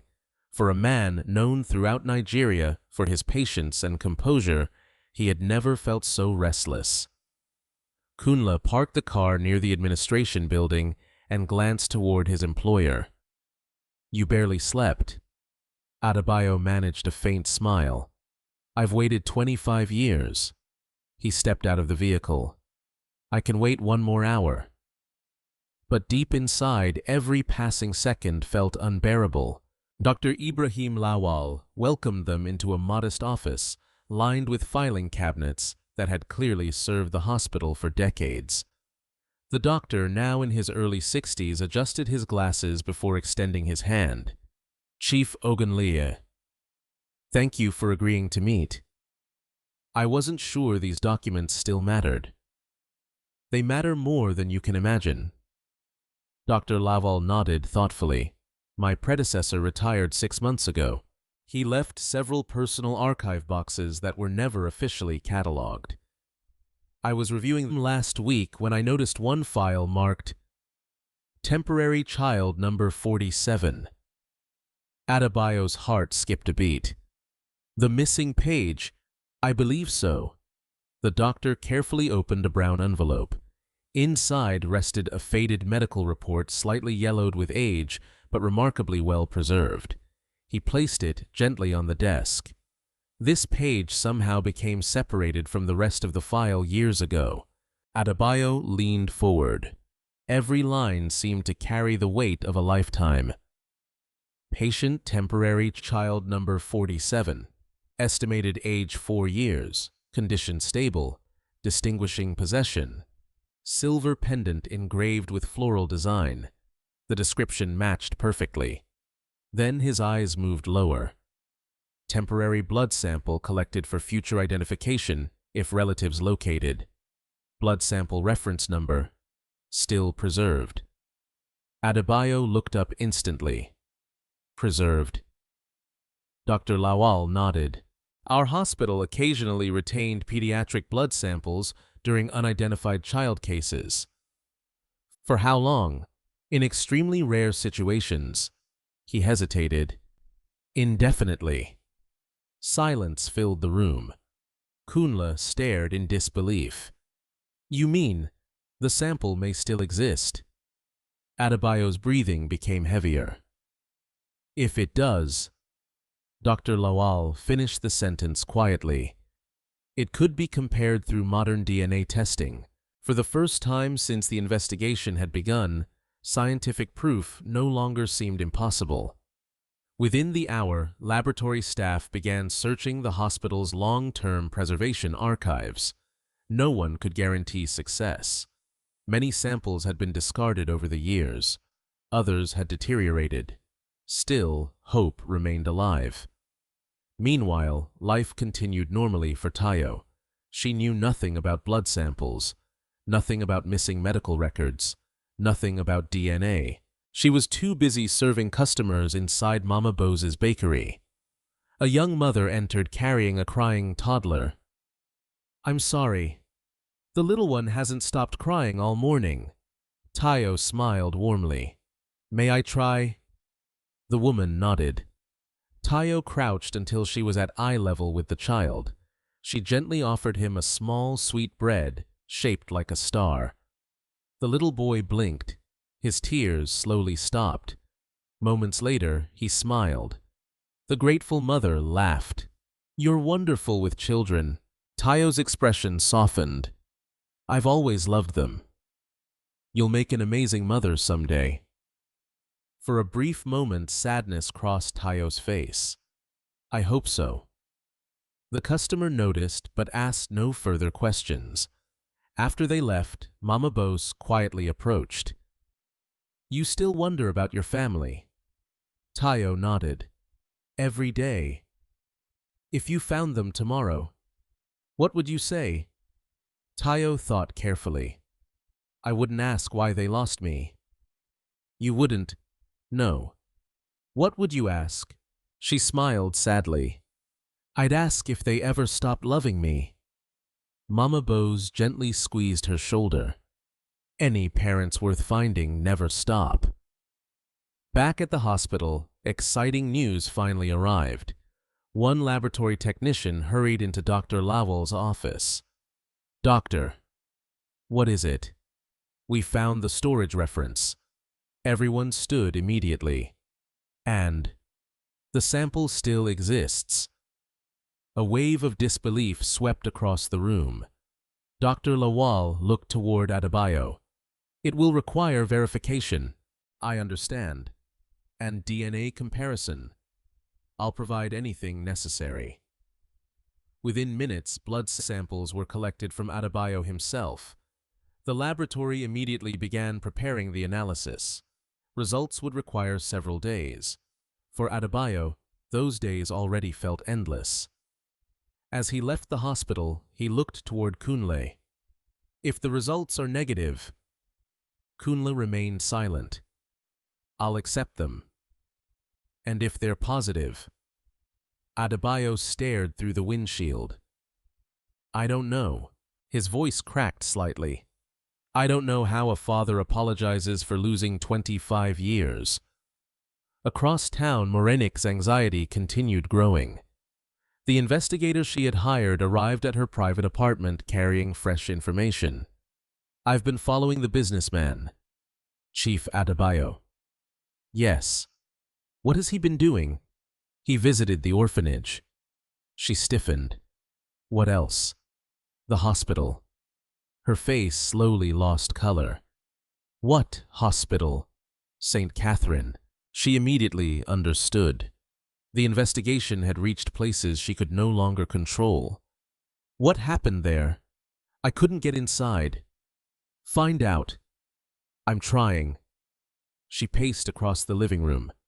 "There must be someone." The investigator considered for a moment. "There is one retired nurse." "What about her?" "She worked pediatric emergency during that period." "What is her name?" "Nurse Bisi Adiemi." Morenike immediately wrote the name down. "Arrange a meeting." That afternoon, she drove to a quiet neighborhood where Nurse Bisi lived with her married daughter. The retired nurse welcomed her politely. "I'm sorry." "Have we met?" "No." "I hoped you might answer a few questions." "What kind?" "About an old patient." Nurse Bisi listened quietly as Morenike described the unidentified little girl from years ago. The elderly nurse became thoughtful. "I remember her." Morenike's pulse quickened. "You do?" "Very clearly." "What happened?" The nurse sighed. She was frightened. She kept asking for her mother.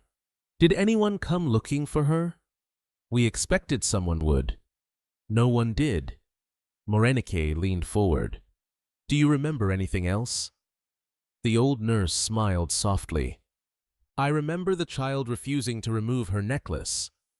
The words struck Morenike like ice. The silver pendant. Yes. She cried whenever anyone touched it. The retired nurse suddenly looked at Morenike more carefully. Why are you asking? Morenike forced a smile. Historical research. The nurse frowned slightly. I've already spoken to someone else. Morenike froze. Someone else? Chief Unknowingly. When? This morning. Her heart sank. Everything was moving much faster than she expected. She ended the visit quickly and walked back toward her car. Inside, panic finally overcame her composure. If the hospital still had evidence, if the orphanage records survived, if witnesses remembered, then every lie she had built around Tayo's dismissal would eventually collapse. She gripped the steering wheel tightly. No, she whispered to herself. There has to be another way. That evening, after closing the bakery, Tayo prepared to leave when Mama Bose handed her a neatly folded envelope. What's this? Your wages. It's only been a week. I know. She smiled warmly. You've earned every naira. Tayo accepted it gratefully. Before leaving, she quietly placed a small donation into the bakery's charity jar. Mama Bose noticed. You don't have to. I want to. You barely have enough. There will always be someone with less. The older woman watched silently as Tayo walked into the evening sunlight. She shook her head with admiration. Some people remain generous, no matter how life treats them. Far across the city, Chief Adebayo stood alone on the balcony of his mansion, holding the 12-year-old letter Tayo had once written to parents she had never known. He carefully unfolded it once again. The childish handwriting blurred as tears filled his eyes. Tomorrow the laboratory would begin the final comparison. Within days, science would answer the question that had haunted his heart for 25 years. Was Tayo Akinola merely an innocent maid, or was she truly the daughter he had never stopped searching for? The days that followed became some of the longest Chief Adebayo Ogunleye had ever lived. Although he attended meetings, signed contracts, and spoke before investors, his thoughts rarely stayed in the boardroom for long. Every conversation eventually drifted back to the same question. Who was Tayo? The DNA laboratory had promised results within several days. Until then, all he could do was wait. Waiting had always been difficult for him. Now it felt unbearable. Late one afternoon, after another unproductive meeting, Adebayo stood beside the window of his office, overlooking Lagos Harbor. Ships entered and departed with perfect precision. Everything in business followed schedules. Life did not. Kunle quietly entered carrying a folder. The legal department needs your signature. Adebayo signed the documents without reading them. Kunle hesitated. You've been distracted all week. I know. You could simply wait for the results. Adebayo smiled faintly. I've tried. It isn't working. No. Silence settled between them. Finally, Kunle spoke. Have you considered seeing Tayo? Adebayo looked at him. Before the results. Not as her father. As the man who dismissed someone he may have judged unfairly. The suggestion lingered in the room. Adebayo slowly nodded. I owe her that much. The following morning, instead of driving directly to his office, Adebayo instructed his driver to stop several streets away from Mama Bose's bakery. I'll walk from here. Kunle looked surprised. You don't want security? Not today. I don't want to frighten her. He crossed the busy street alone. The neighborhood was very different from Victoria Island. Small roadside shops stood beside repair garages. Children chased old footballs across dusty, open spaces. Women sold fruit beneath colorful umbrellas. People greeted one another by name. The bakery stood on a quiet corner. Warm bread scented the air long before he reached the entrance. Inside, customers filled nearly every table. Mama Bose recognized him immediately. Her eyes widened with surprise. "Chief Ogunlay." He smiled politely. "Good morning. It is an honor. I'm actually here to buy bread." She laughed softly. "Then you've come to the right place." Behind the counter, Taya was arranging fresh loaves on wooden shelves. She looked up. For a brief second, surprise crossed her face. "Sir?" She immediately stepped forward. "Good morning." There was no anger in her voice, no bitterness, only quiet respect.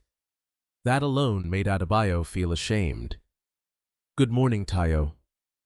I hope you're well." "I've been better." She nodded gently. "I'm sorry to hear that." Those words caught him off guard. After everything she had suffered, she was expressing concern for him. Mama Bose sensed they needed privacy. "I'll check the ovens." She quietly disappeared into the back room. For several moments, neither spoke. Finally, Adebayo broke the silence. "I wanted to apologize." Tayo looked surprised. "For what? I judged you before knowing the truth." She lowered her eyes. "I understand why. I should have investigated more carefully. The evidence looked convincing. I still failed you." She remained silent. Adebayo continued. "I've thought about that day many times." "So have I." "I don't believe I handled it well." Tayo smiled sadly. "None of us handled it well." He expected anger. Instead, he found grace. It unsettled him. "You aren't angry with me." She considered the question carefully. "I was hurt." "I know." "I cried." His chest tightened. "But anger." She slowly shook her head. "Would only make my heart heavier." Adebayo looked at her for a long moment. She had every reason to hate him. Instead, she chose peace. The realization humbled him. A customer interrupted politely. "Excuse me. I'd like 2 loaves." Tayo smiled warmly. "Of course." She served the customer exactly as she served everyone else. Patiently, respectfully. When the customer struggled to count his coins, she quietly accepted a little less than the full amount. "No problem. You can pay the rest another day." The elderly man smiled gratefully. "God bless you." After he left, Adebayo asked quietly, "He didn't have enough money." "I noticed." "You still sold him the bread." "He has grandchildren." "So, they shouldn't miss breakfast because of a few coins." Adebayo stared at her. The answer came so naturally. No hesitation, no calculation, only compassion. Just then, the bakery door opened again. A young woman rushed inside carrying a frightened little girl whose knee was bleeding after falling from a bicycle. The child cried uncontrollably. Without thinking, Tayo hurried over. "It's all right." She knelt beside the girl. "Can I see?"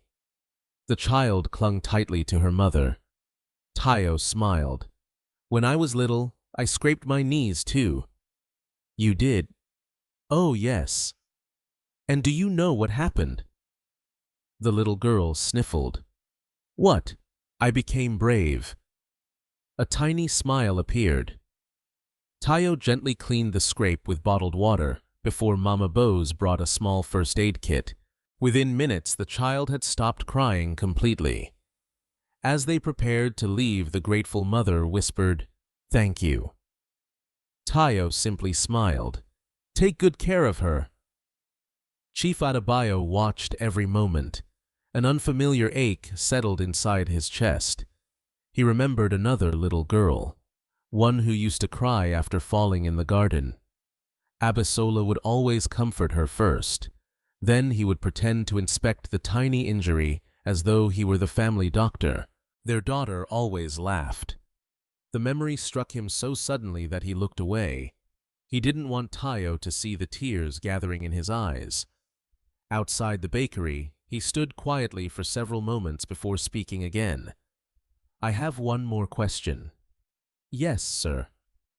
He hesitated. "If one day you found your family—" She looked thoughtful. "I've imagined that many times." "What would you do?"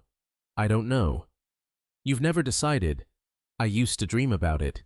She smiled faintly. "When I was a child, I imagined they were searching for me.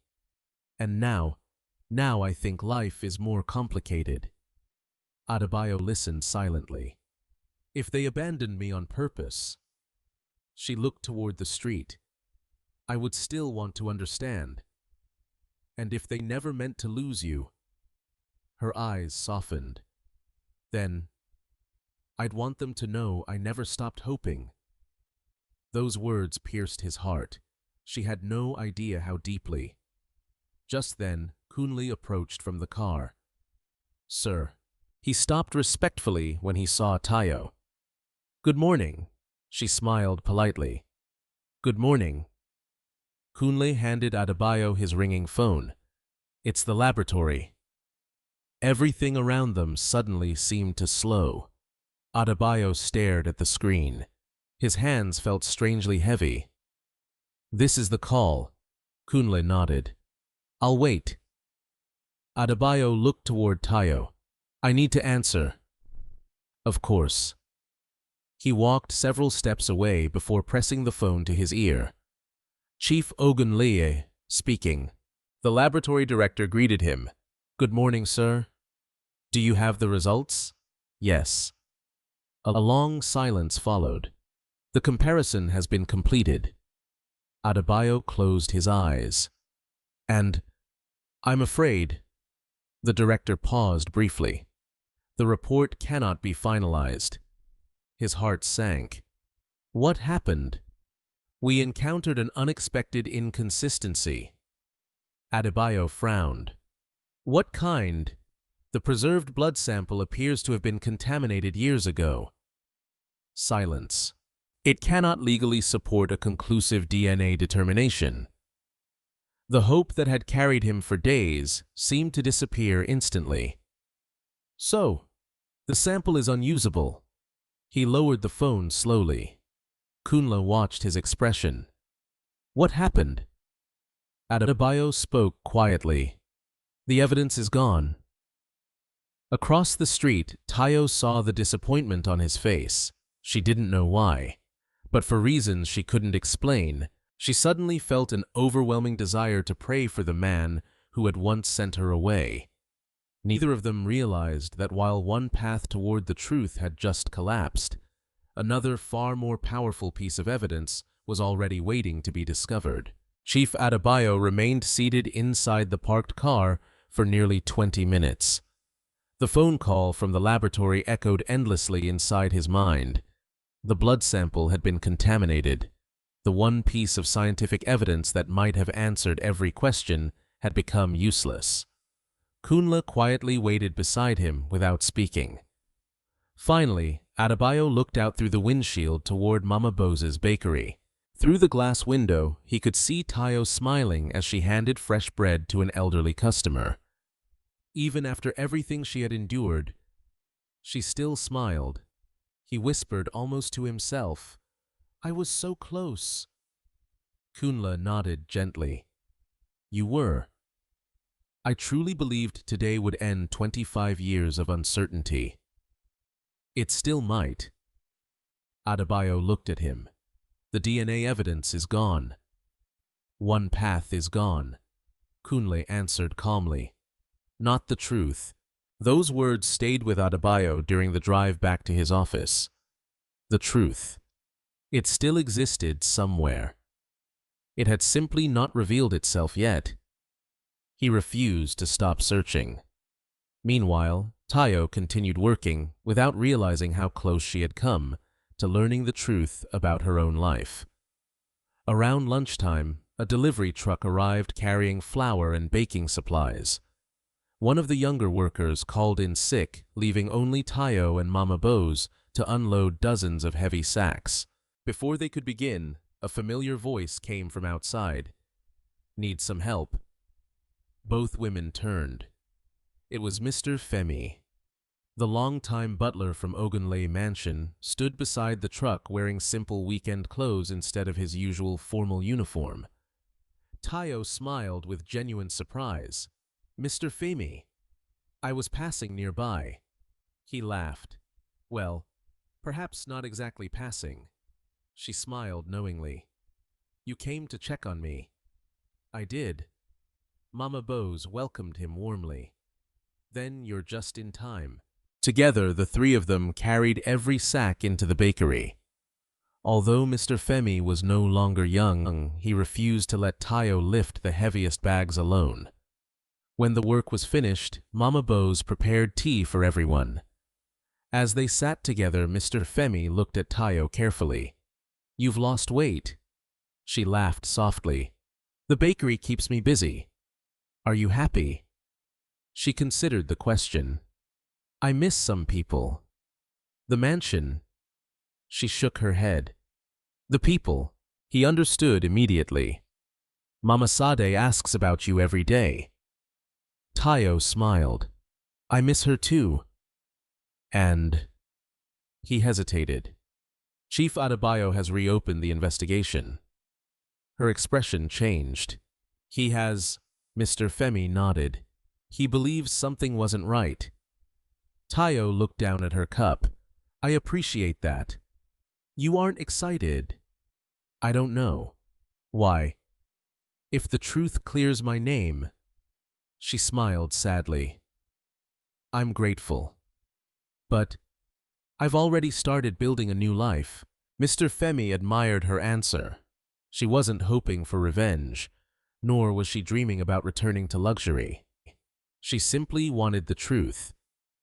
Before leaving, he handed her a small package. "Mama Sade sent this." Inside were neatly folded clothes. Tayo recognized them immediately. Her favorite sweater from the servants' quarters, along with a handwritten note. "You will always have a mother praying for you. Love, Mama Sade." Tears filled Tayo's eyes. She gently pressed the note against her heart. Back at Unknowingly Holdings, Adebayo called another meeting with Kunle. "We've lost the blood sample." "Yes." "What evidence remains?" Kunle opened a notebook. "The pendant. The orphanage records. Child protection records. Witness testimony. Mama Yatunde. Reverend Samuel. Nurse Bisi." Adebayo slowly nodded. "Anything else?" Kunle hesitated. "There is one possibility." "What?" "The jeweler." Adebayo frowned. "The pendant. If it was specially commissioned, there may still be records." Hope returned to Adebayo's face. "The original order." "Exactly." Within the hour, they began searching for the small jewelry workshop Abisola had visited 25 years earlier. Many businesses had disappeared over the decades. Others had changed ownership. Finding one tiny workshop seemed almost impossible. After several phone calls, an elderly business association member finally recognized the name. "The workshop still exists." "It does. Different location. Same family." Adebayo immediately arranged a visit. The modest jewelry shop stood on a quiet street in Ibadan. Unlike modern luxury stores, the small workshop displayed handcrafted pieces made with traditional techniques. An elderly jeweler looked up as the visitors entered. "Welcome." Adebayo extended his hand. "My name is Adebayo Ogunleye." The old craftsman smiled politely. "How may I help you?" Adebayo carefully removed a photograph of the silver pendant from his folder.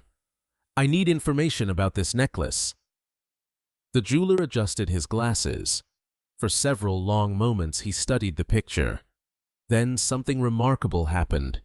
Recognition appeared in his eyes. I remember this design. Adebayo leaned forward. You do? It wasn't ordinary. Tell me. The lady who ordered it wanted something unique. My wife. The jeweler nodded slowly. She insisted no second copy should ever exist. Adebayo's heartbeat quickened. Do you still have records? We never throw away custom design books. The elderly man disappeared into a storage room. Several minutes later, he returned carrying an enormous leather-bound ledger. Dust covered its edges.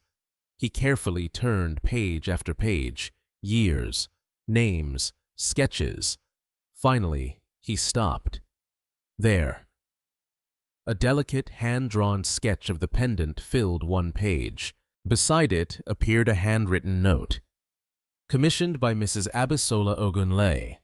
One piece only. Hidden compartment engraved with family identification mark. The jeweler looked toward Adebayo. I remember because she cried while describing it. Adebayo swallowed hard. She wanted her daughter always to have something that belonged only to her. The old man turned another page. Attached behind the sketch rested an envelope. I almost forgot. What is it? The approval card. He carefully removed a thick cream-colored card signed by Abisola herself. Below the signature appeared another note. Matching family crest engraved beneath hidden compartment, not visible without magnification. The jeweler smiled. I can still examine the pendant. If the engraving matches, he looked directly at Adebayo. There will be no doubt that it is the original. Back in Lagos, Morenike received another report from her investigator. Chief Ogunleye traveled to Ibadan, where a jewelry workshop. For several seconds she could not breathe. The pendant. He was tracing the pendant. She immediately remembered the day she had almost taken it from Tayo during the false theft investigation. If only she had removed it then. None of this would be happening. She slammed her fist against the table. No, she whispered. I won't lose. Her thoughts raced desperately. There was only one way left to stop the investigation. She had to get the pendant before Adebayo did. That evening, after closing the bakery, Tayo locked the front door as usual. She noticed a black luxury sedan parked quietly across the street. Its windows were dark. The engine remained running. She frowned slightly. Perhaps someone was waiting for a family member. Thinking nothing more of it, she began walking toward her guest house. The sedan slowly pulled away from the curb, keeping a careful distance. Following her. Inside the vehicle, a man lifted his phone. Madam, he spoke quietly. I've found the necklace. Tayo walked home as she always did. The evening breeze carried the scent of fresh rain through the quiet streets, and most of the neighborhood shops were beginning to close for the night. She carried only a small cloth bag containing her apron. Mama Sade's handwritten note, and the silver pendant that rested safely beneath her blouse. She never noticed the black sedan moving slowly behind her. Inside the vehicle, the man speaking into his phone kept his eyes fixed on her. She's walking alone. Moreniki's voice came through the speaker. Don't hurt her. No. I only want the necklace. What if she refuses? There was a long pause. Take it. The call ended. The driver continued following at a distance. Meanwhile, Tayo reached the small guest house where she rented a modest room. The elderly landlady greeted her with a smile. Long day. The bakery was busy. That's a blessing. It is. After climbing the narrow staircase, Tayo entered her room and carefully placed Mama Sade's letter inside the small wooden drawer beside her bed. She unfolded the note once again. You will always have a mother praying for you. Love, Mama Saad. A quiet smile appeared on her face. Life had not given her many relatives, but somehow God had continued placing kind people in her path. She whispered a short prayer before going to sleep. Across the city, Chief Adebayo arrived home carrying the jeweler's ledger and several photographs of the original pendant design. Mama Yetunde and Kunle were already waiting inside the study. Did you find anything? Adebayo carefully placed the documents on the table. We found much more than I expected. He explained everything the elderly jeweler had remembered. The single custom order, the hidden family engraving, the design sketches, the signed approval card from Abisola. Mama Yetunde covered her mouth. I remember. What? Madam insisted that no second pendant should ever exist. Adebayo nodded. The jeweler confirmed it. Kunle slowly studied the sketches. If Tayo's pendant contains that hidden family crest, it proves she possesses the original necklace. But not necessarily that she is your daughter. Adebayo agreed. No, the necklace could theoretically have been stolen. Mama Yetunde shook her head. Not by a 4-year-old child. Silence filled the room. The evidence continued pointing in one direction. Yet Adebayo refused to declare the mystery solved until every possibility had been eliminated. I want the pendant examined. Kunle nodded. How will we ask her? I don't know. I've already caused her enough pain. Before anyone could answer, Mr. Femi entered quietly. Sir, what is it? A visitor has arrived. At this hour? Yes. It's Nurse BC. Adebayo immediately stood. Please bring her in. Moments later, the retired nurse entered carrying a weathered metal box. She smiled politely. I hope I'm not disturbing you. Not at all. What brings you here? She gently placed the metal box on the desk. I've been cleaning my attic. And I found these. She slowly opened the lid. Inside lay dozens of old photographs, handwritten notes, and faded hospital documents she had kept after retiring. I nearly threw them away. Adebayo looked through them carefully. Most contained routine hospital records. Then one photograph caught his attention. It showed the pediatric emergency ward from 25 years earlier. Several nurses stood smiling beside their young patients. Near the edge of the picture sat a frightened little girl wrapped in a hospital blanket. The image was slightly blurry, but something around the child's neck reflected the camera flash. The silver pendant. Adebayo stared at it. This photograph, Nurse BC smiled sadly. I remember taking it when a volunteer photographer visited the children's ward. She looked closely at the image. That little girl refused to let anyone remove her necklace. Mama Yetunde leaned forward.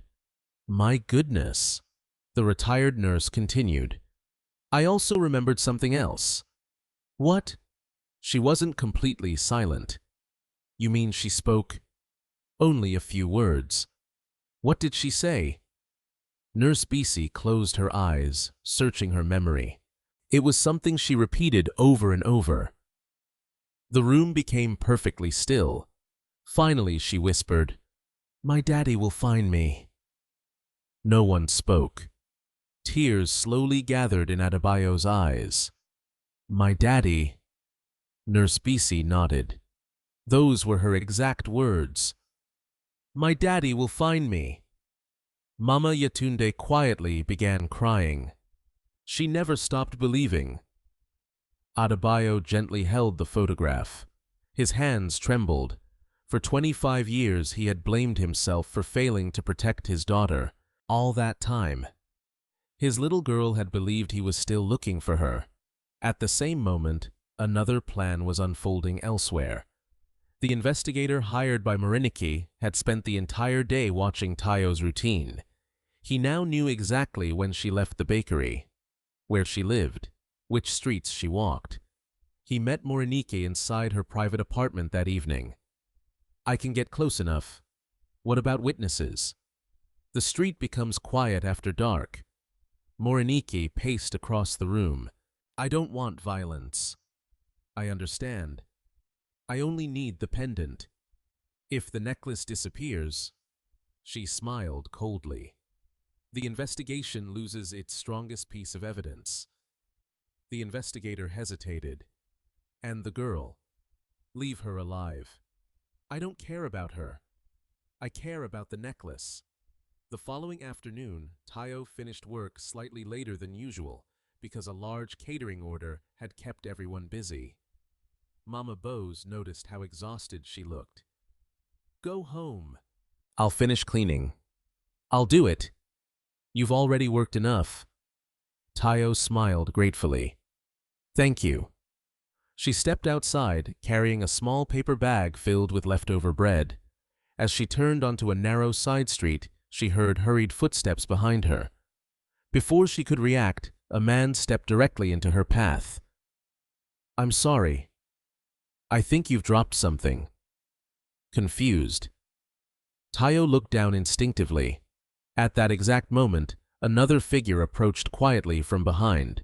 A hand reached toward the chain around her neck. Instinct took over. Tayo immediately stepped backward. What are you doing? The first man smiled awkwardly. Nothing. The second man's fingers brushed the pendant. Tayo grabbed the necklace protectively. Leave me alone. Several nearby shopkeepers looked toward the commotion. Seeing people watching both men exchanged nervous glances. This isn't worth it. They hurried back toward the waiting black sedan and disappeared into traffic. Breathing heavily, Tayo clutched the pendant against her chest. She couldn't understand why strangers would try to steal an old necklace that looked almost worthless. Across the city, the investigator called Morinike. We failed. What happened? Too many witnesses. And the necklace. She still has it. Morinike closed her eyes in frustration. Every opportunity seemed to be slipping away. Every day, the truth moved closer. Every plan she made collapsed before it succeeded.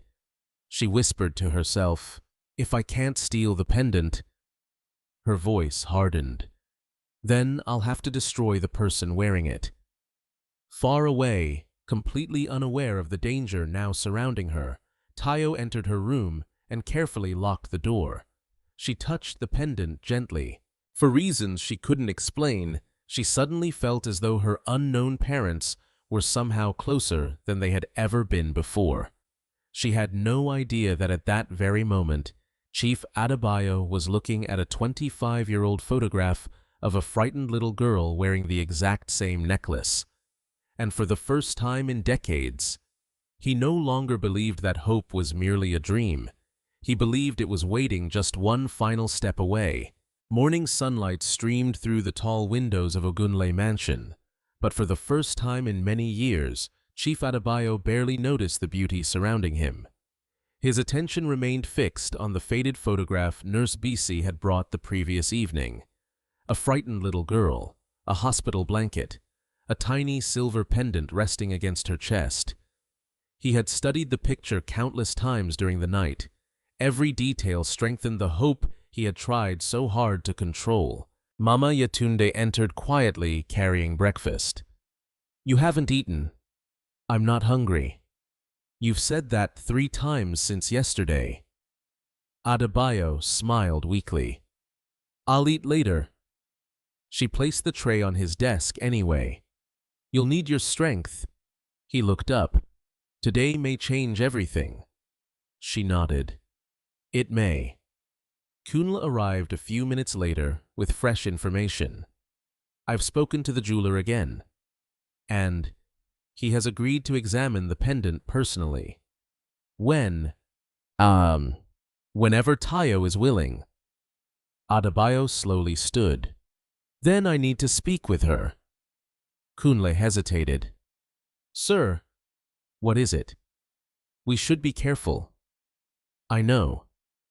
If we suddenly ask for the necklace after everything she's been through, she may think we're accusing her again. Adebayo closed his eyes. You're right. I don't want her frightened. So, how do we explain it? Neither man had an answer.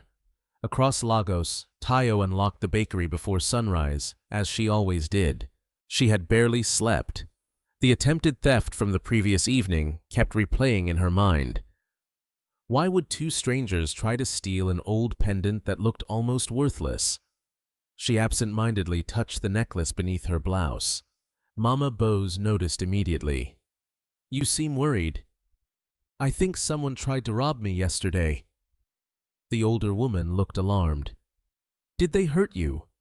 No. What did they want? Tayo hesitated. My necklace. The pendant. She nodded. Mama Bose frowned. That's strange. It is. I don't even think it's worth much money. The elderly baker looked thoughtful. Perhaps its value isn't measured in money. Tayo smiled faintly. Maybe.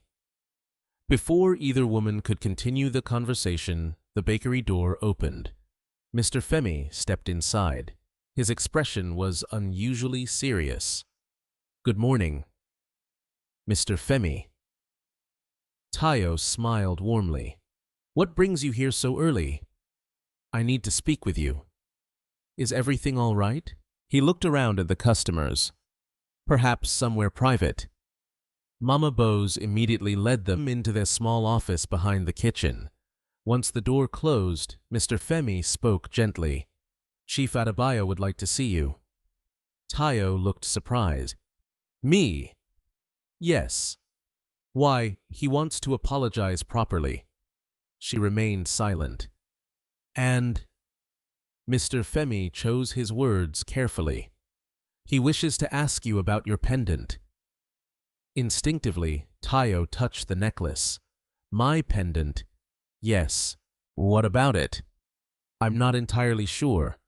He wanted me to invite you. Nothing more. Tayo lowered her eyes. Memories of the accusation returned instantly. Searching her belongings, public humiliation, being dismissed. She took a slow breath. I'm afraid. Mr. Femi nodded with understanding. I know. I don't want to go through that again. You won't. How can I be certain? The elderly butler answered honestly. You can't. Silence filled the room. Finally, Mama Bose spoke. Listen to your heart. Tayo thought quietly for several moments. If I refuse, she whispered, I'll always wonder why. She looked toward Mr. Femi. I'll meet him. Relief crossed the old man's face. Thank you. Where? At the botanical gardens. Not the mansion. He didn't want you to feel uncomfortable. Tayo slowly nodded. Then I'll come. Meanwhile, far from the bakery, Morenike received devastating news. Her investigator entered her apartment looking uneasy. Their meeting. She looked up sharply. Who? Chief Ogunleya and Tayo. When? This afternoon. Morenike stood abruptly. Where? The botanical gardens. She clenched her fists. No. They can't meet. If he sees the pendant. Her breathing became rapid. Everything she had feared was about to happen. Without wasting another second, she grabbed her handbag and rushed toward the door. At exactly 3 o'clock that afternoon, the botanical gardens were peaceful. Families walked among flowering trees. Children fed ducks beside the lake. Birdsong echoed through the shaded paths. Tayo arrived first. She wore her simple blue dress and the same silver pendant she had worn nearly every day of her life. She nervously waited beneath a large jacaranda tree. A few minutes later, Chief Adebayo approached alone. No security, no assistants, no reporters, only a father carrying hope. When their eyes met, Both smiled politely. "Thank you for coming. You asked. I thought I should listen." They sat on a nearby bench. For several moments, neither spoke. Finally, Adebayo broke the silence. "I owe you more than one apology." "You've already apologized." "Not enough." He looked directly at her. "I failed to protect an innocent person." Tayo answered softly, "I've forgiven you." Those 4 words nearly broke him. "You forgave me." "Why?" "Yes. Why, because carrying resentment is exhausting." He stared at her in amazement. She sounded so much like Abisola, the same quiet wisdom, the same gentle heart. Adebayo slowly reached into his briefcase. "I want to show you something." He removed a copy of the pendant sketch from the jeweler's ledger. Tayo studied it carefully. Her eyes widened. "It looks exactly like mine." "It does." She looked at him. "Where did you find this?" "A jeweler. My late wife designed that pendant." Tayo's heartbeat quickened. "Your wife?" He nodded. "There was only one ever made." Silence surrounded them. Neither knew what to say next. Finally, Tayo whispered, "Then—" She couldn't finish the sentence. Adebayo looked at her gently. "May I examine your pendant?" She hesitated. Not because she distrusted him, because it was the only possession she had carried since childhood. After a long moment, she slowly removed the necklace. With trembling hands, she placed it into his palm. Adebayo carefully opened the hidden compartment. Using a small magnifying glass the jeweler had given him, he examined the tiny engraving hidden beneath the flower. His breathing stopped.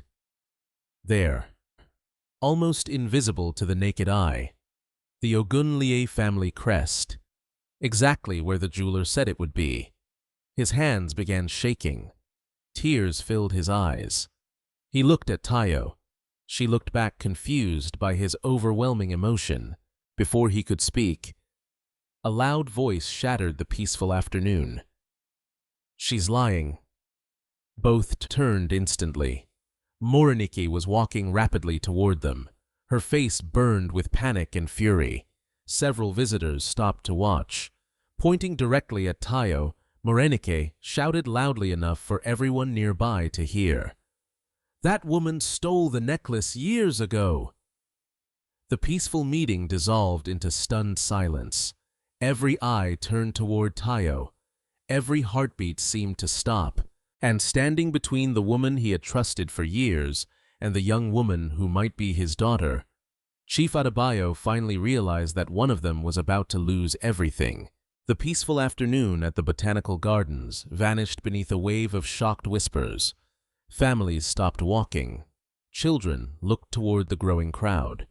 People who had come to enjoy the sunshine now watched the confrontation unfolding beneath the jacaranda tree. Moriniki pointed accusingly at Tayo. "She stole that necklace." Her voice echoed across the garden. "I warned you she wasn't who she pretended to be." Tayo stood frozen. The silver pendant no longer rested around her neck. It remained in Chief Adebayo's trembling hand. She looked from Moriniki to Adebayo, unable to understand what was happening. "I didn't steal anything."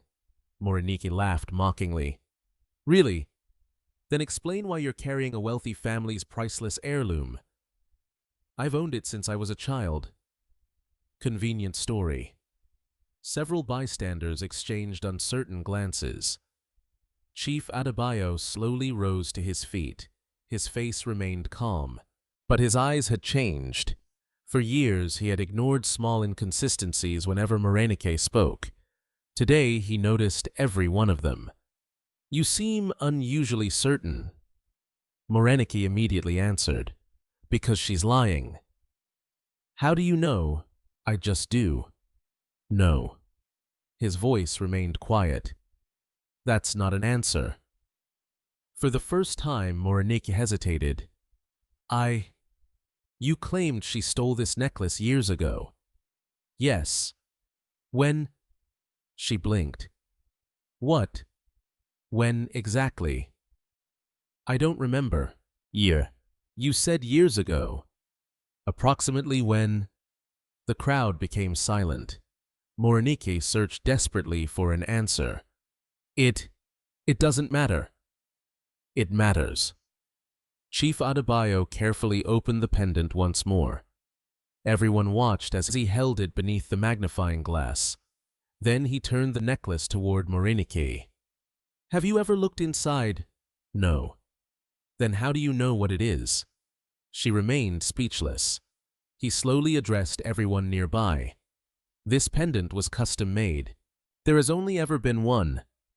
He held up the jeweler's sketch. The original design still exists. Several people leaned closer. The hidden family crest inside matches perfectly. He turned toward Morinike again.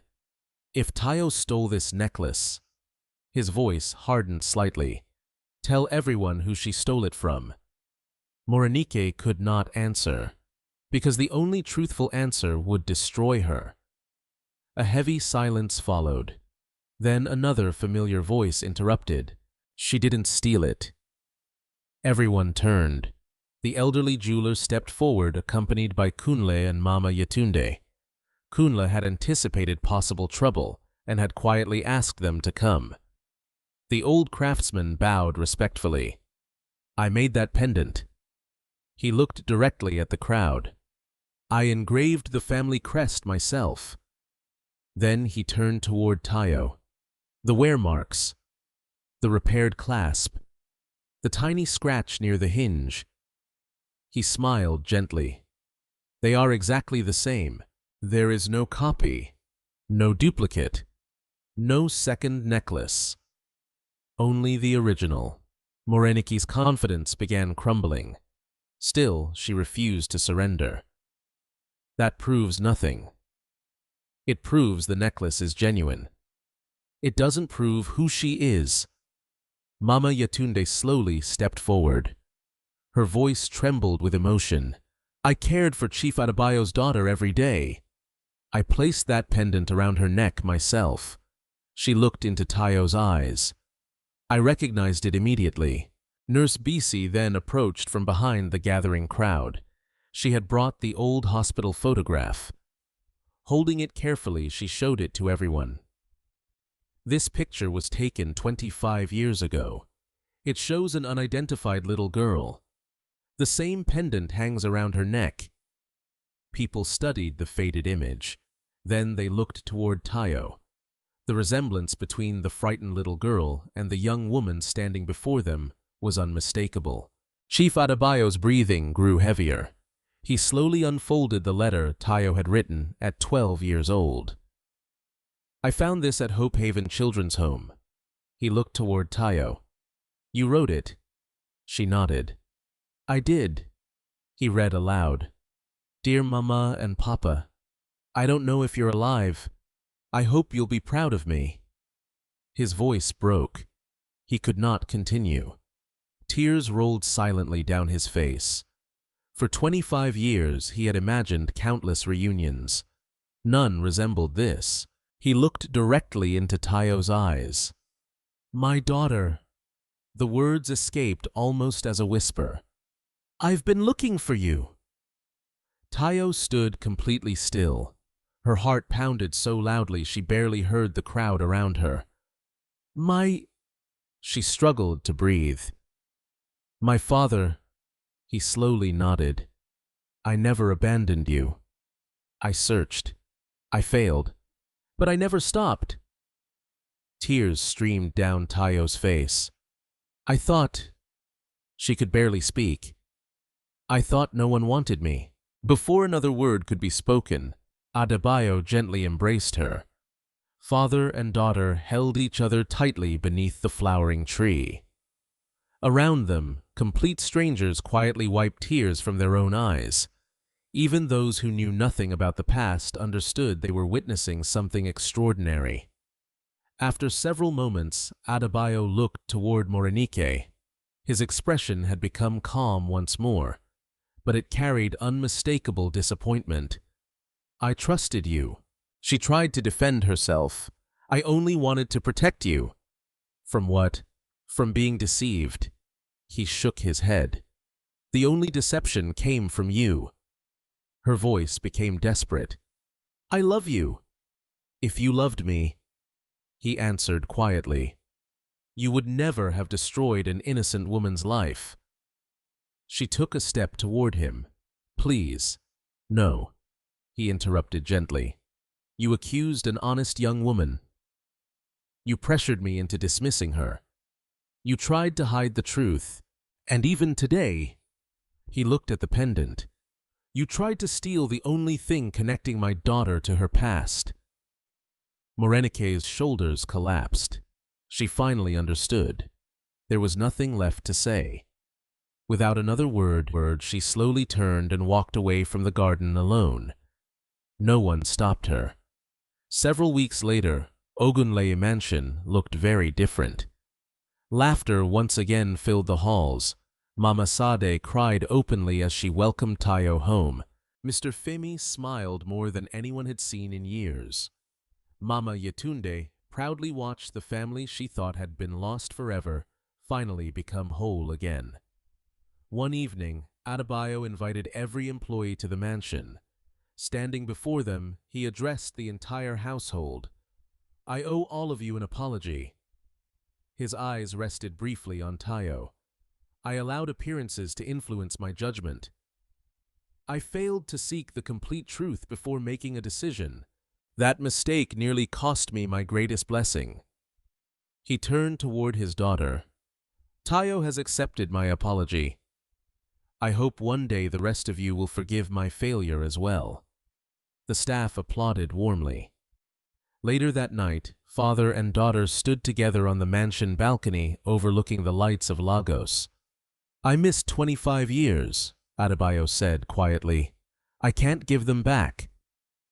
Tayo smiled through gentle tears. "No, you can't." She slipped her hand into his. "But we still have tomorrow." He smiled for the first time in what felt like a lifetime. Sometimes the truth takes years to emerge. Sometimes justice arrives after hope has nearly disappeared. But kindness never loses its value. Tayo had remained honest when no one believed her. She had chosen forgiveness instead of bitterness. She had shared what little she possessed even while searching for her own place in the world. In the end, those choices revealed her true identity long before any document or pendant ever could.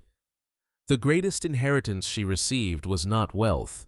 It was the family that had never stopped loving her, and the character that had carried her safely until they found each other again. Every life is shaped not only by the trials we face, but by the choices we make while walking through them. Tayo lost her family, her identity, and her place in the world before she was old enough to understand what had happened. She was falsely accused, publicly humiliated, and forced to begin again with nothing but a small pendant and an unshaken belief that kindness was always worth choosing. Yet she never allowed pain to turn into hatred or disappointment to become bitterness. Instead, she continued helping strangers, showing compassion to those in need, and believing that doing what was right mattered even when no one was watching. In the end, it was not wealth, power, or influence that revealed her true identity. It was the integrity she carried every single day. Chief Adebayo also learned a painful lesson that even good people can make terrible mistakes when they judge too quickly or allow others to influence their decisions. His willingness to admit those mistakes, seek the truth, and ask for forgiveness became the first step toward healing a family that had been broken for decades. This story reminds us that truth may be delayed, but it is never defeated. Love may be separated by time, but genuine love never stops searching. And no matter how dark life becomes, a heart filled with honesty, humility, and compassion will always shine brighter than any fortune. Never let your circumstances define your character. Hold on to hope, treat others with kindness, and trust that every good deed you plant today may one day become the miracle you never expected.